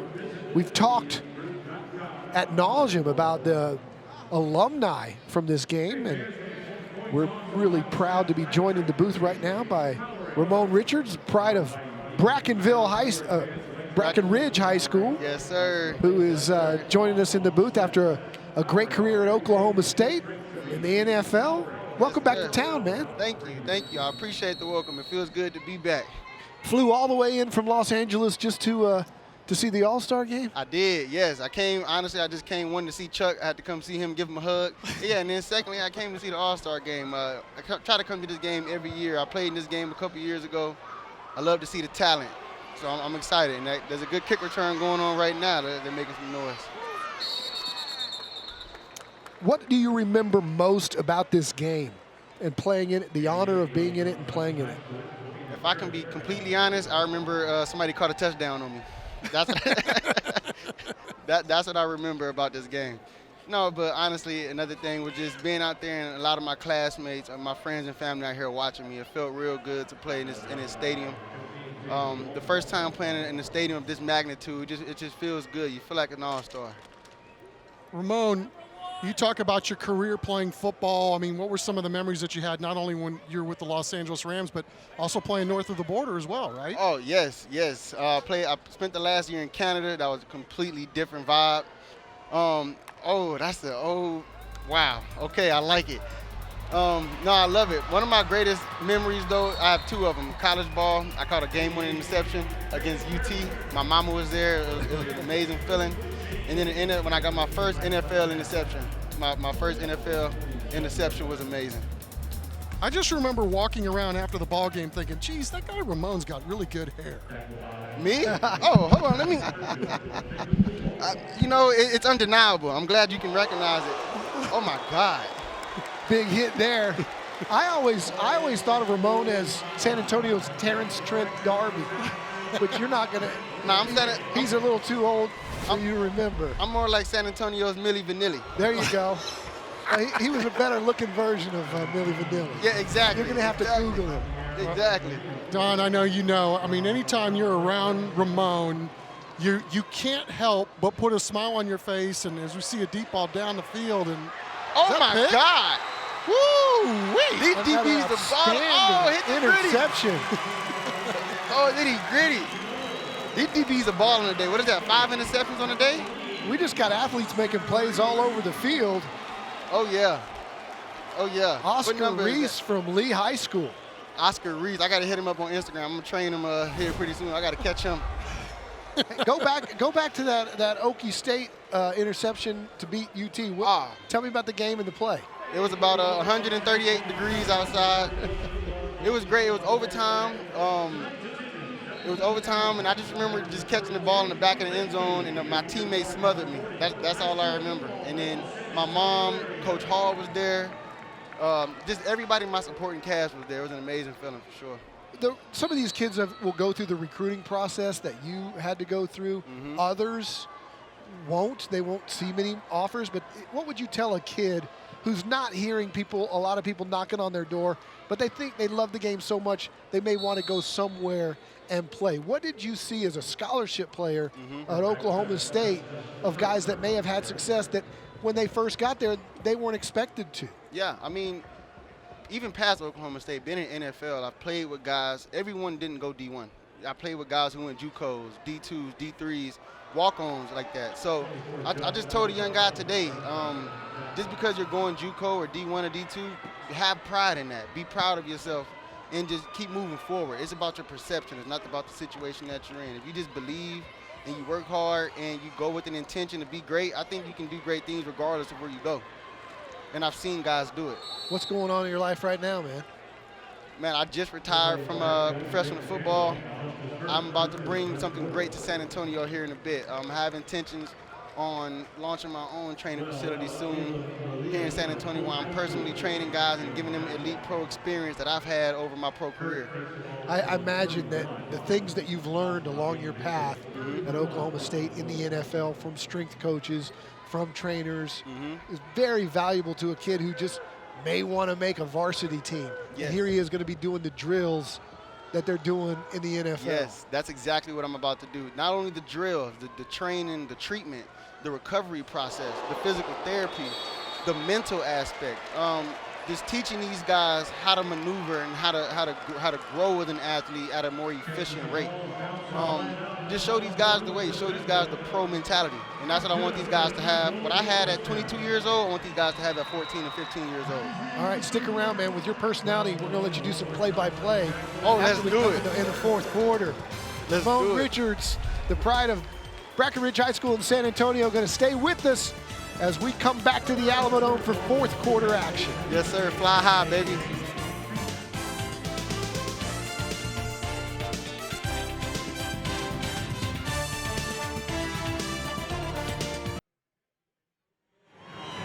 Welcome back to the Alamodome. It's a San Antonio Sports All-Star Game presented by HEB. Taking a look at our Guild Mortgage Smile Cam. I'll tell you what, there's a lot of juice in the building. And there's a lot of juice in the press box right now as Team Gold has it. And Ramon Richards is going to join us for some play-by-play as Brock Purdy Ooh, Brock Purdy with a gain of, 13 yards. Picks up a first down. Nice tough run right there. This kid, A.J. Ayala, number 4, has made a lot of plays. He's from Pleasanton, and he is really showing up tonight. I'm ready to see another one of these DBs make a great play out here. That's DB to DB. Justice Hurt in at quarterback. Okay, Justice. And it's first down and 10 here for Team Golden. I'll let you call this one. Okay, I see that they're in a straight 20 personnel. In the handoff, and Knight tripped up. Couldn't keep his footing. The grass monster got him.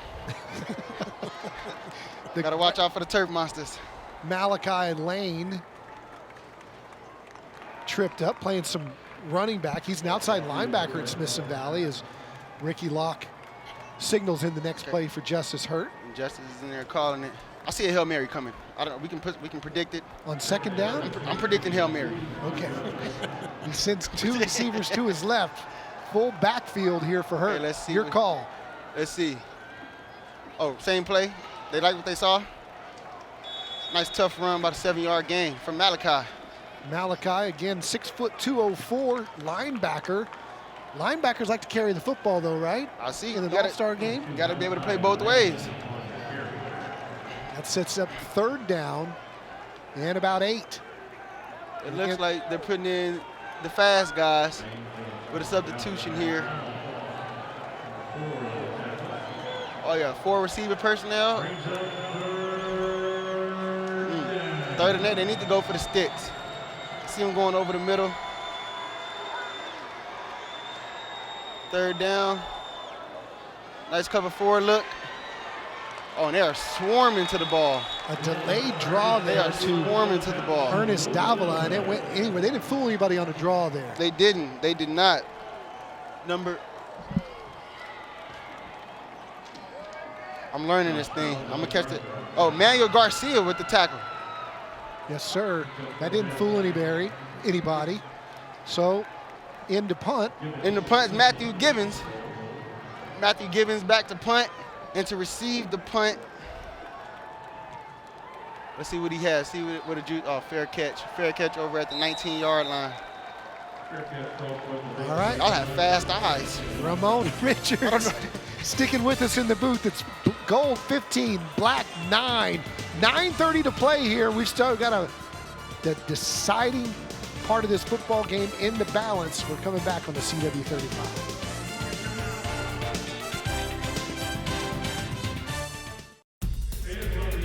Taking a look at our Whataburger player profile, it's Richard Torres, the quarterback from Southside, who's on his way to Nebraska to play for the Cornhuskers. Can't play in this game, but he lit it up at Southside, throwing for over 3,000 yards as a junior. Oh, my goodness. And was hurt about halfway through this season. Chuck, you had a great question for Ramon about just being able to play in an all-star game and how tough it is, right? Yeah, I mean, I think that was something that you could really speak to. I mean, you've played in this thing. You've played in other all-star games. How hard is it for a ball club to come together in such a short period of time? I mean, these guys had 5 days to work it out. Yeah, it's very tough. It's probably easier for the defense than the offense. That's why you see these low-scoring games, because it's hard for a quarterback to get his timing right with his wide receivers and just for the receivers to get the timing with the quarterback. So 5 days is not enough. It's barely enough time to get some type of rhythm going. Christopher Medelez from Holmes in at quarterback. And on the carry there was Cameron Bibbins from New Braunfels Canyon. I like for you to how you assess the personnel and what you think the play call might be based on what you see out there in the formation. Well, I've seen Chris play. I've seen his huddle film. He's a runner. So I think the defense would probably keep some guys in the box to take care of his running ability. They're spreading the ball out. And look out. Oh, he didn't get away from that time. Great pursuit by the defense. Great push by the D-line. We got a flag come in, and we may have a horse collar there.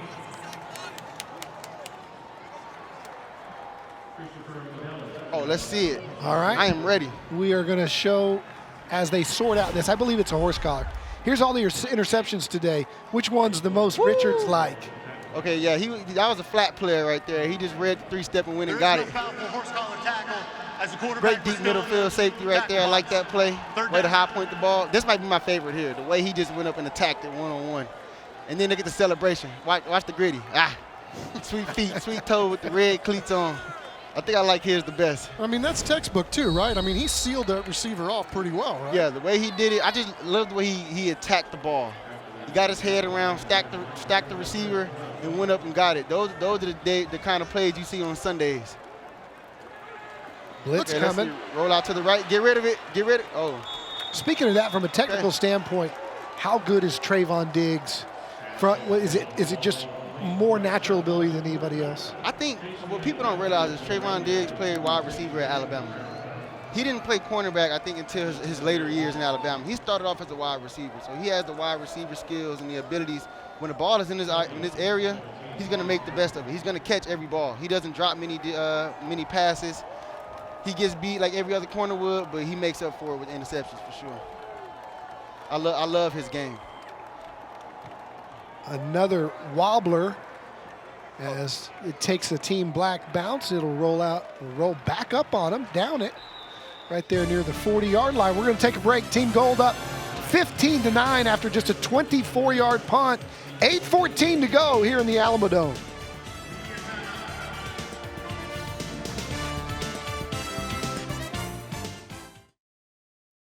This is the play-by-play. Welcome back to the Alamodome.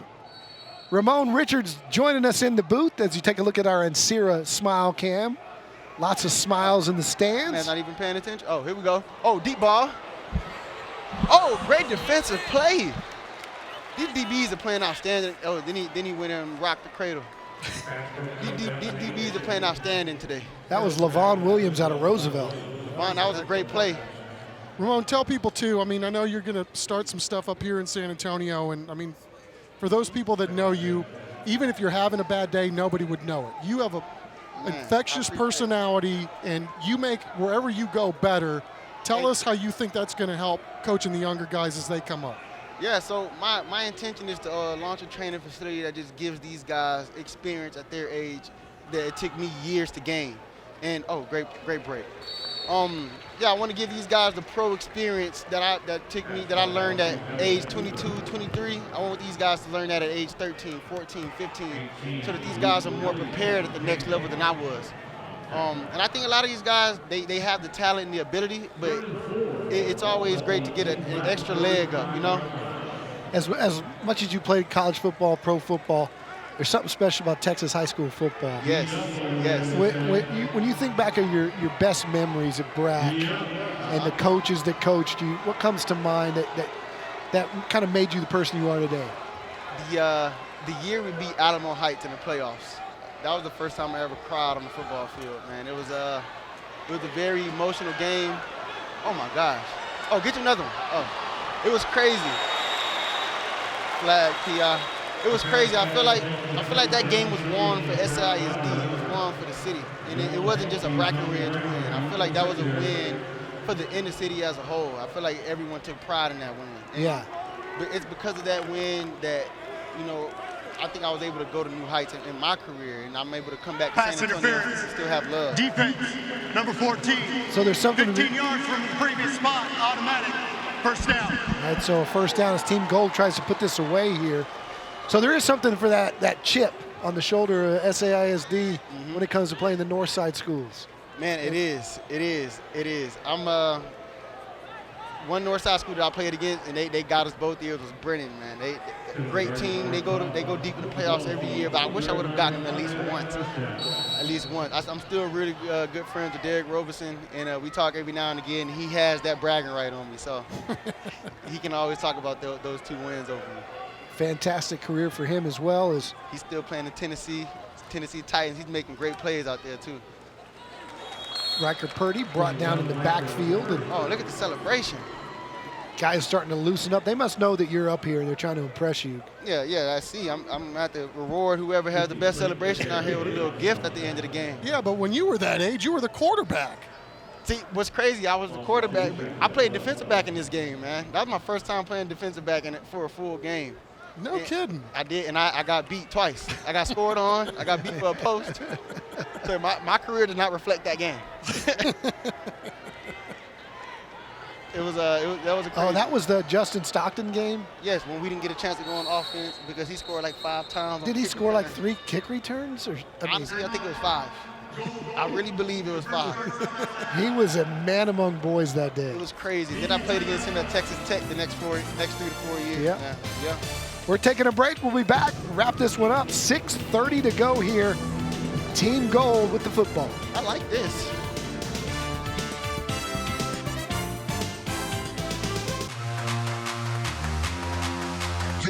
A deep Ryan Redding down the sideline looking for Woodard. He's got it. He's going to score. Trayvon Mayrig Woodard from Smithson Valley took it away from the defender, and a great ball by Ryan Redding. Here's, look at this. Totally setting him up outside, breaks back inside, finds the ball, and makes a reservation for 6. So a couple of NFL players in that 2018 game. Antoine Wesley the other. Well, Merrick was special in that game, wasn't he? I mean, you could just tell. His speed and his... Timeout. Black. The first charge timeout of the half. Timeout will be 30 seconds in length.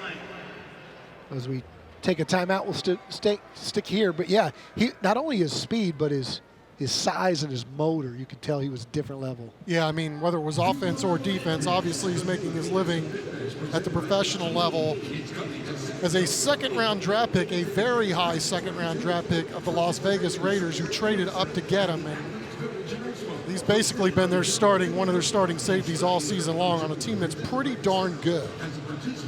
Yeah, I mean, he won the Jim Thorpe Award as the nation's best defensive back, which is, they don't give that to anybody. That's a crazy honor for him to get as a player at TCU.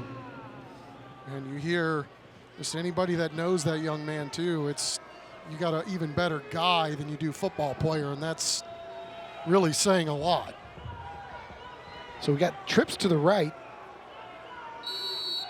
with 6:30 to go here, and Galloway's taken most of the snaps all day here, and we've got movement on the right tackle for the Gold team. That'll back him up. Ball start. Offense, number 76. 5-yard penalty. Still second down. I think these refs have done a really good job today. I mean, this game has had nice pace to it. Hasn't been a flag fest. And it speaks to the quality of play we're seeing on the field as well. Straight drop. Galloway got a man. Caught. And it's in business down at the 10-yard line. Nice reception by Ruben Pacheco of McCullough. Making a play. Well, Ricky Locke is really putting some stress when they decide to spread you out. They've had guys open over the middle of the field most of the day with some of these combinations that they're running out there. The Gold team looking to put this thing away here with another score. Black team still very much in it if they can get a stop. 3rd and 2 here from the 12. Galloway to Purdy, and he is stoned right there at the line of scrimmage. A.J. Ayala, guess who? You know, we were talking at the onset about how much Aiden Anesta Rodriguez likes to play football. I mean, I think we're getting a prime example on every play how much A.J. Ayala likes to play the game as well. I mean, he has been unbelievable today. So it'll be a 30-yard field goal attempt from Team Gold and Emmanuel De Los Santos. And it's right down Main Street to make it 18-9. That makes it a 2-possession game with 5:12 to go. And Team Black is going to have to score in a hurry to get back in this one. Well, we've had some amazing finishes through the course of these 44 years in this ball game. Team Black is definitely going to have to do something with the football this time in order to try to stay in this ball game. We've had some great finishes. I remember the one a couple of years ago. Let's flash back to 2020. There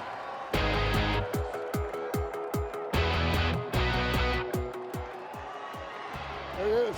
Got a man caught. Rashad Owens is going to score the game-tying touchdown with 2:30 left. Just how you draw it up. Nice ball. Look at the reaction from Coach Bradford. And Zach with a 5.40 time.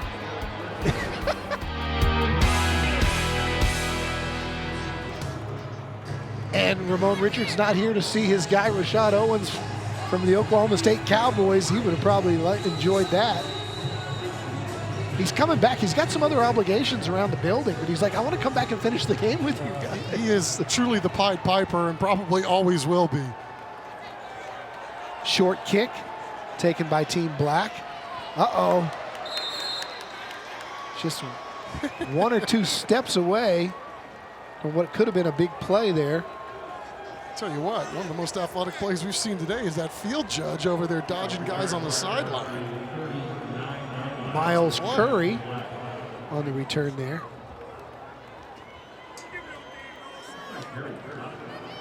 Boy, this team goal defense has been outstanding all day long. Now we'll see if they can make a stop here to try to salt this one away for their squad. It has been really tough sledding moving the football against that group today. Christopher Medelez from Holmes High School trying to get it done. Hits as he throws, and that ball's incomplete. That was just a blitz that was not picked up. And they got there in a hurry. Intended that one for Ben McCreary of Johnson.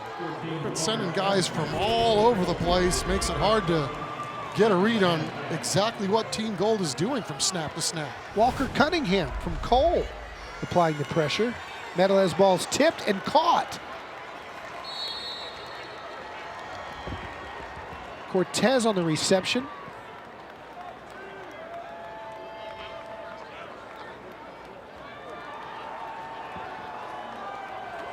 I'll tell you what, there is some scrapping going on in this football game today.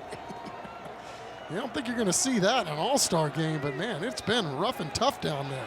Hello. And that play was blown up as Team Gold's defense all over that one. I mean, Xavier Tellez in there at quarterback now. Right, you see this from snap to snap, and again, it just speaks to what these guys are as ball players. You know, they're not out here just being all pretty, wanting to show up. All of them are in here delivering blows. Wiley Hamilton from Brandeis making that play. Medelez back in there. He's going to run it up the middle, keep it himself. Take on a hit on 4th and 7. He picks up the first down, and Team Black's still breathing here with 3:45. But they got to hurry. They need 2 scores. Boy, these refs are doing a great job today. Little out route caught. Tick-tock, though, 3:40. Incomplete. Thought that was caught, trapped on the ground. The refs are doing a great job of just riding with the flow of the game, and it's really, really impressive. This crew's done an amazing job. And the coaches, too, making sure all these kids get in to play. Luke Tapp from Jordanton, the intended receiver, as Medelez picks up 5. And we're seeing some pre-snap movement, too. They're not throwing the flags when, you know, there's no real need to. Right. You could ticky-tack all of this. Saw a little false start right there, but it's not, you know, it's not going to kill anything. Let people enjoy the game. It was minor, no advantage given.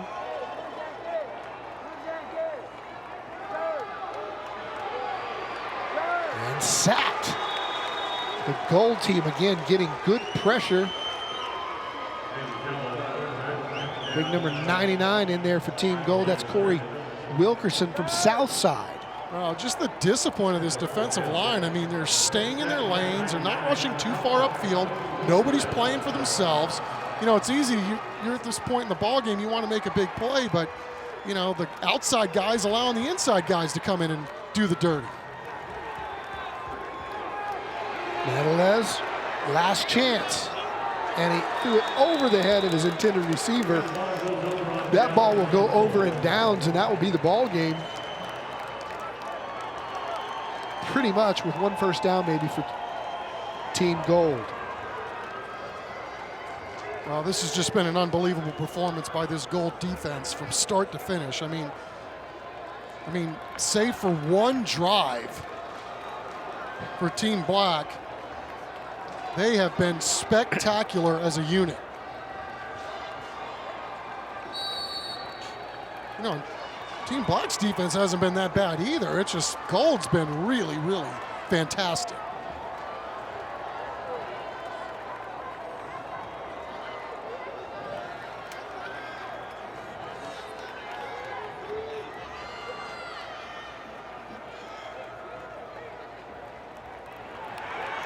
As mentioned, Team Black coming up and making a big play there. Who else?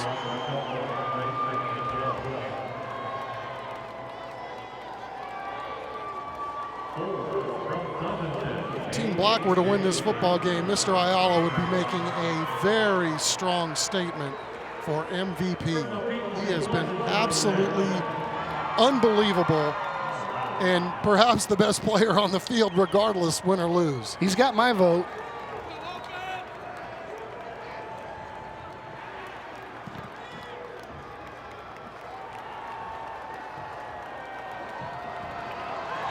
Justice Hurt going up the middle. And when Gold has needed a big play on offense, Hurt has been the guy.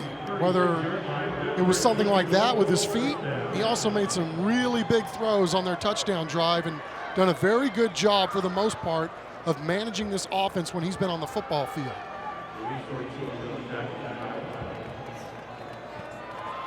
Clock winding, 1:26 and counting. And we should give a big shout out to the coaches in this game, Coach Soto and Coach Locke and their staffs, of just, hey, it's so much more than the 3 hours here. It's all week. They have meetings. They have motivational speakers. They get to know these young men. They get to mentor these young men.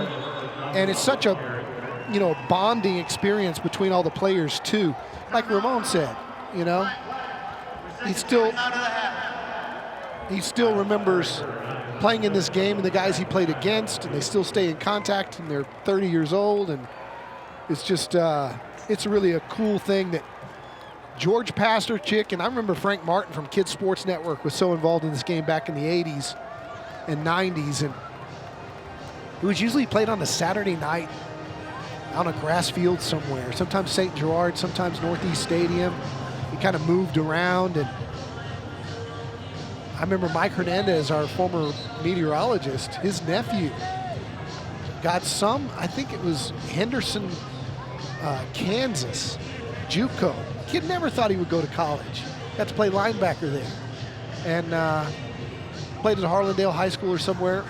And never thought he was going to play college football. Got an offer right there on the field, and that was kind of its thing over the years. And so glad that George Pasterchick, who's no longer with us, is going to be inducted into the class of 2022 into the San Antonio Sports Hall of Fame. Such a deserving legend. Coached the Toros and the Charros on the semi-pro level, and then was at St. Gerard High School for so many years. And you hear so many stories about how he impacted the lives of young men in this town. And he would be so proud of what this game has become. Yeah, and a big shout out to San Antonio Sports too, Don. The fact that this game has been elevated to where it has been with the involvement of our stations televising it, and the fact that it's not just a San Antonio game. We've got the outlying areas and really the whole viewing area represented year in and year out to try to pull people in and help galvanize the whole area. If for no other reason, it's 1 week out of the year. It's just really, really cool and special to be a part of. And again, the quality of play and some of the guys that end up making a name for themselves in the midst of this football game. A.J. Ayala's certainly doing that here today. But we've seen this year in and year out where this means something to these guys. All right, we're under a minute left to go in this football game, and Team Gold trying to salt it away. Team Black trying to get the ball back for their squad one more time at least to see if they can get a chance to cut into this lead. But And we're running out of time, but it's almost time for our play of the game. And here we are.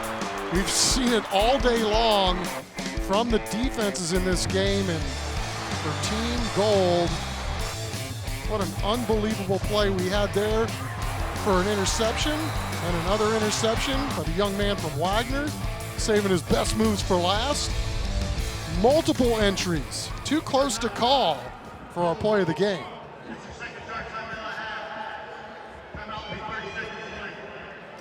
All right, so we got a timeout on the field, and can't keep Mr. Ayala out of the ball game very long. He wants to go back in.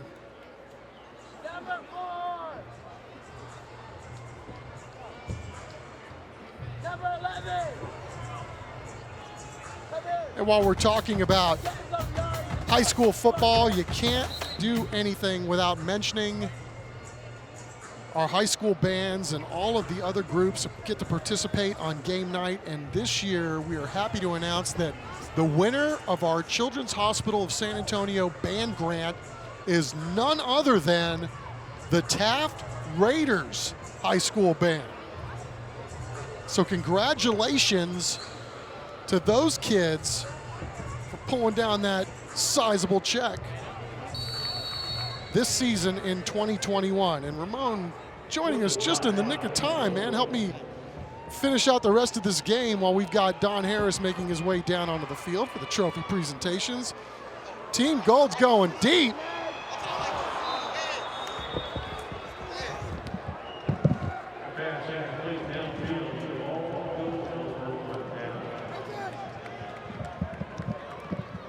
As you were saying. That's what I like to see right there. I like to see some shots late in the game. Right, fourth down, you got the lead, but it's an all-star game. So, you know, let somebody air it out, let somebody make a play at the end, right? Yeah, give someone a chance to show their abilities. Give somebody a chance to make a one-handed catch and run into the end zone. That's what I like to see right there. All right, I know you've been gone, you know, obviously fulfilling the obligations of your career, but how much has the talent level grown in the San Antonio area since when you were playing to what it is now in your estimation? Man, it's crazy. It's crazy. And then the crazy thing is now you can see everything on Twitter. Everyone's posting different offers and their highlight tapes. And I love to see it. You got guys like Silas Gomez who's out here balling. You got guys who there's just more exposure now. There's more exposure, and guys get to get their film out there. So I'm excited to get to work with a lot of these young guys and be able to just fine-tune certain things so that when they get to that next level, man, they hit the ground rolling. Maybe some of these guys can be in my position in a couple years or better. I just think it's fascinating. You know, you watch this game, and this young man, AJ Ayala, who's playing for Team Black on the losing team, but I mean, this young guy from Pleasanton, he's come out of nowhere and just really showed how much football means to him and how talented he is as Team Black tries to do something here on the last play. I like it. Of the San Antonio Sports High School Football All-Star Game, which this year is going to go to Team Gold. And it's a great game, great game. I love the play, the aggressive play with the DBs, the defensive backs, man. 3 interceptions that I think I saw maybe more, but you know, everyone was attacking the ball. You know, not just playing for the pass breakup. These guys were a high point, and I love to see it. Yeah, you know, Ramon, we never know what we're going to get out here. I mean, some years you got, you know, touchdown, and it's like a game of ping pong going back and forth. This year, both of these defenses really showed up well. They did. And played their behinds off from start to finish in this ball game. I'm excited. I've messaged a lot of these guys on Instagram. I talked to a lot of these guys. Now that I'm in the city, I'm excited to be able to work with a lot of these guys and just get to know them and just join them along their football careers as they wrap up their high school careers right here. 18-9, Team Gold is your victor on this Saturday evening, and Don Harris will be back with our trophy presentation for the winning team, also our MVP, right after this. Today's broadcast of the 2022 San Antonio Sports All-Star Football Game is presented by HEB and sponsored by the U.S. Army, Whataburger, Frost, and Sierra Auto Group, University Health, Valero, Taco Cabana, Thomas J. Henry, The PM Group, Vulcan Materials Company, Centro Med, Cowboys AC, the Bexar County Sheriff's Office, Guild Mortgage, Air Today Heating and Air Conditioning, San Antonio Metropolitan Health District, Big City Plumbing, and South Texas Votech.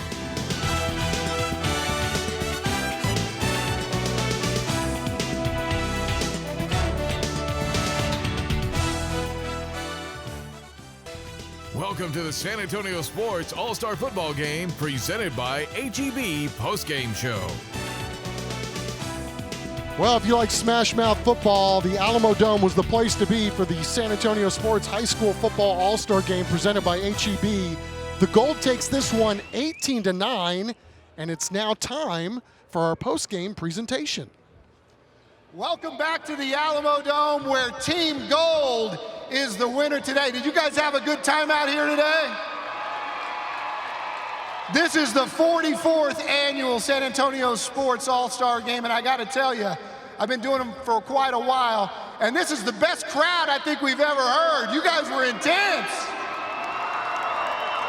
All right, on behalf of News 4 San Antonio, KABB Television, the CW35, and our entire T&L crew that gets to call these games all season long, how about a big hand for Team Gold and Team Black?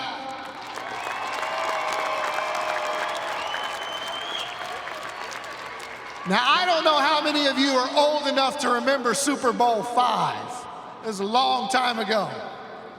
But it might be the only time in Super Bowl history that the MVP came from the losing team. The Colts beat the Cowboys, but Chuck Howley was the MVP. And today, we had a young man that stood out to our crew on television and to you in the stands. And the most valuable player, our Whataburger player of the game, today goes to A.J. Ayala of Team Black and the Pleasanton Eagles.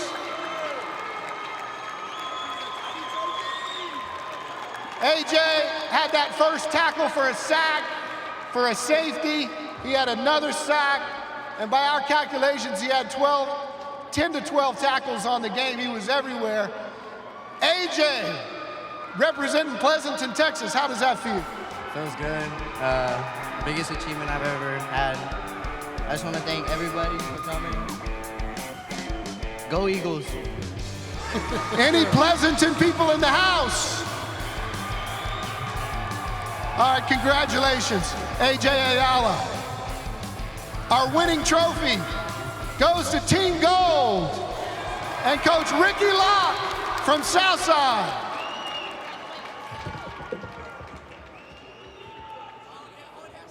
Coach, congratulations on the W. Early in the first half, it looked like this was going to be a physical football game, not an all-star game. There's some hitting going on out there. Oh, it was a physical game, and our defense played lights out. So kudos to our defense and our offense. You know, we had our moments, but I'm just proud of our guys. They stood together and fought through some adversity and came through with a victory. I think that's gold 3 in a row now for the Gold.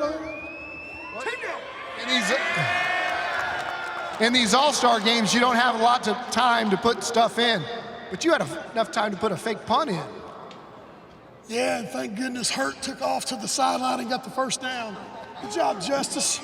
Yeah, we put some things in, but these guys executed, man. I'm just proud of them. Short time, and they picked it all up and did a great job. So many times people get to see what happens in this game, but they don't get to see the week that you guys have. Tell us a little bit about the camaraderie that's built, the teaching that goes on, and you get a chance to learn about some of these kids that you coached against instead of coached. Well, yeah, you watch highlight films and you see them on TV and game film, but it's different when you see them live, and they're as good as advertised. I mean, they're as good as advertised. And when we got them, you know, they learn so quick. It's pretty easy. You know, the hardest thing we had to do was huddle. That was about it. You know, everything else was pretty good. Well, congratulations, Coach Ricky Locke of Team Gold.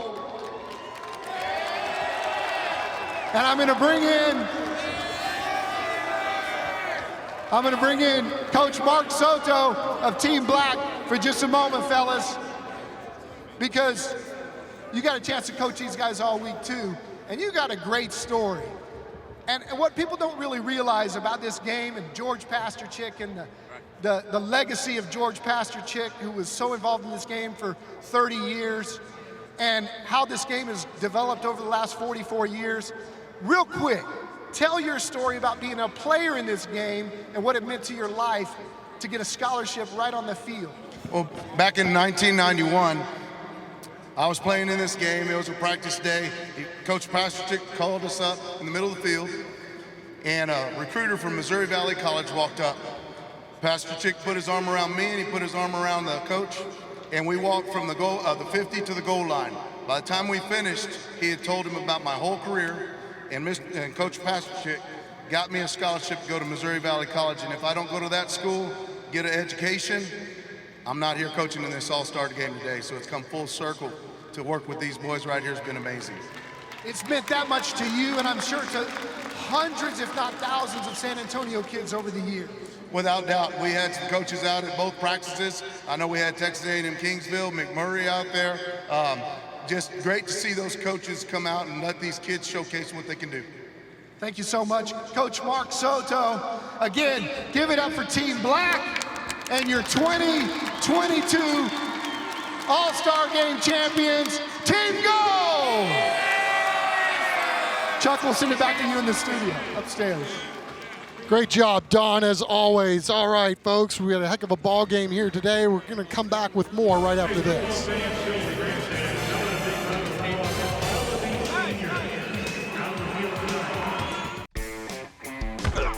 Welcome back to the Alamodome. It's our big city plumbing play of the game. And wow, that's a collision of the game, I should say. And what a stick that was. Great job by Becker.